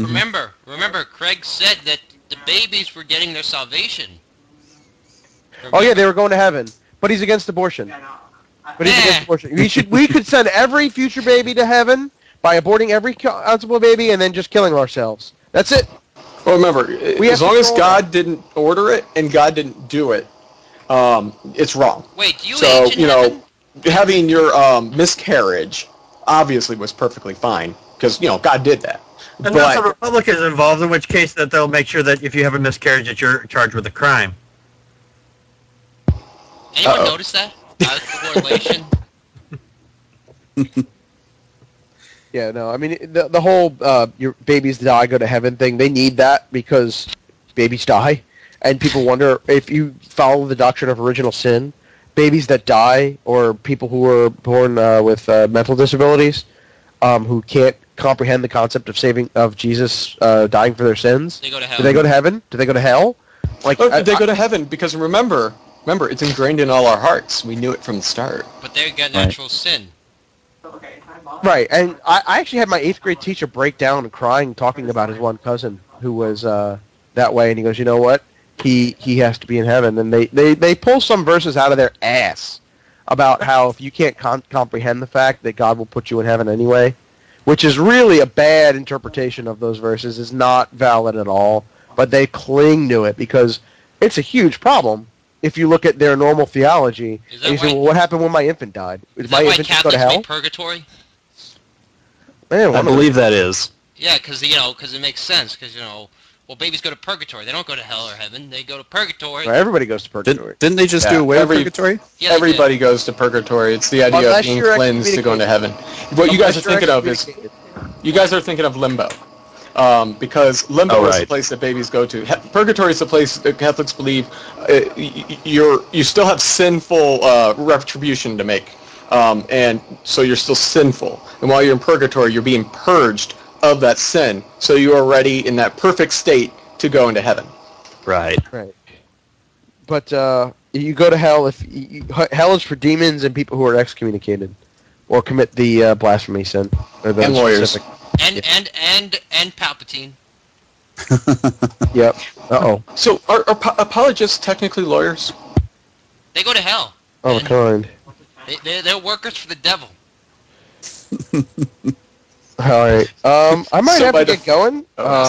Yeah, I'm afraid I have to get going too. I actually have to be up very early in the morning, unfortunately. Yeah, I just got a text from my wife. She's upstairs with the baby, and she's just like... She's saying, get up here now! Something. Well, if all the cool people are leaving, I gotta go. How about we wrap up then? Okay, sounds good. Let's go with the last person who came in. Litho did man. You still there? Yep, I'm still here. You wanna make a closing statement? I don't have any particular closing statements. Well, pull something out of your ass then. Oh, that's not a good. Let's get the cameras rolling. I don't want static pictures. No, I've got nothing to say actually. So live long and prosper. Live long and prosper. Yes. How about that? I don't know. Okay. And eat lots of babies. Yeah. They're delicious, Get some babies steak are sauce. delicious. That's right. I think Joe was second to last. Yeah, Joe. Yeah. Or was it Alex? Alex or Joe? I think Alex came in after me. Okay, Alex.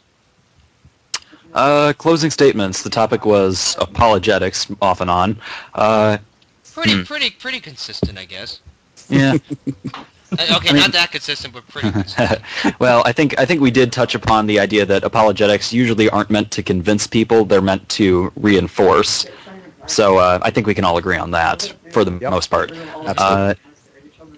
Yeah, and usually they do have the key thing. I think we all need to remember is defining your terms, because people can talk past each other, or a term will simply be defined in a way that makes no sense. But unless you ask, it seems to flow with the argument. So those are two things I think just really do need to be reinforced when talking about apologetics. Okay, Joe? Wow. Yeah, I think the apologetics arguments are interesting to read about, but they are not evidence-based. They're all philosophy. And I think it's interesting that they equate certain terms like possibility and existence. Like, if it's possible, then it exists. Wait, what? There's a disconnect there that I can't wrap my mind around. I'm just, like, blown away by that. But yeah, it is definitely interesting to read about these things, and that's all I gotta say. Okay, was Prague or Chris? I think Prague. Yeah, Prague.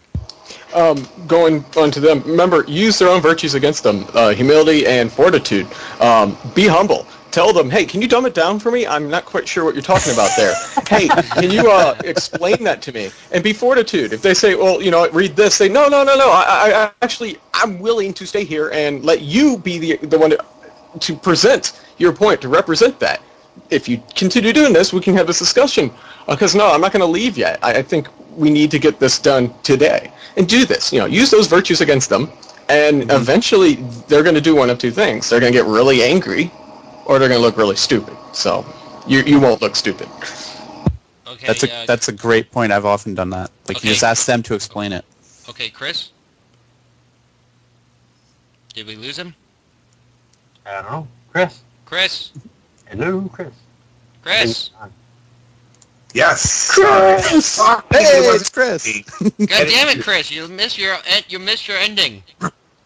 I think that if all these people who made all this crap up, I think if they put their mind to actually something that could better society, I think we'd be better off. Okay. Now it's Packard. I think if we waste too much time trying to prove that they're stupid, I think we need to start putting more effort into proving why we're actually here instead of trying to make shit up. Word. That's a good one. Okay, Packard. Watch their hands. Because they'll never show you their full card, and it's like every other magic act. And they'll never show the full card because they know if they do, they'll be proven a fraud that they are. Okay, counter. Alex said the main things. Make them have their definitions straight. Now, even simple phrases, they will redefine them to be something very, very specific. So make sure you get that straightened out. The philosophy part of it, I think, is a good point. But there are parts where they will try now. They'll try to misuse science, like in the cosmological argument or the design argument, and just pointing out, getting somebody who knows the science and pointing out where they're misrepresenting things, I think, is really important because that's where they're going to go from now on. Because that's what convinces people. That's the argument they want to make. To note what Packard said, look at Craig's fingers. That's something that has to be exposed. His freaking fingers. And that's all I got to say about that, pretty much. Right. Yeah, but yeah, this is the Lion Ghost Show. And signing off. Thanks for guys. Don't forget to check out Packard Pokes Friday nights, 9 p.m. Oh yeah, and by the way, check that out. Sorry. Excellent show. Yeah, thanks a lot, guys. Yeah, oh yeah, by the way, Packard Pokes is every Friday when? Friday night, 9 o'clock, right here at 9 p.m. Central Standard Time at blogtv.com/people/Packard Pokes That's 10 Isn't p.m. this an Eastern anniversary or Standard Time. something?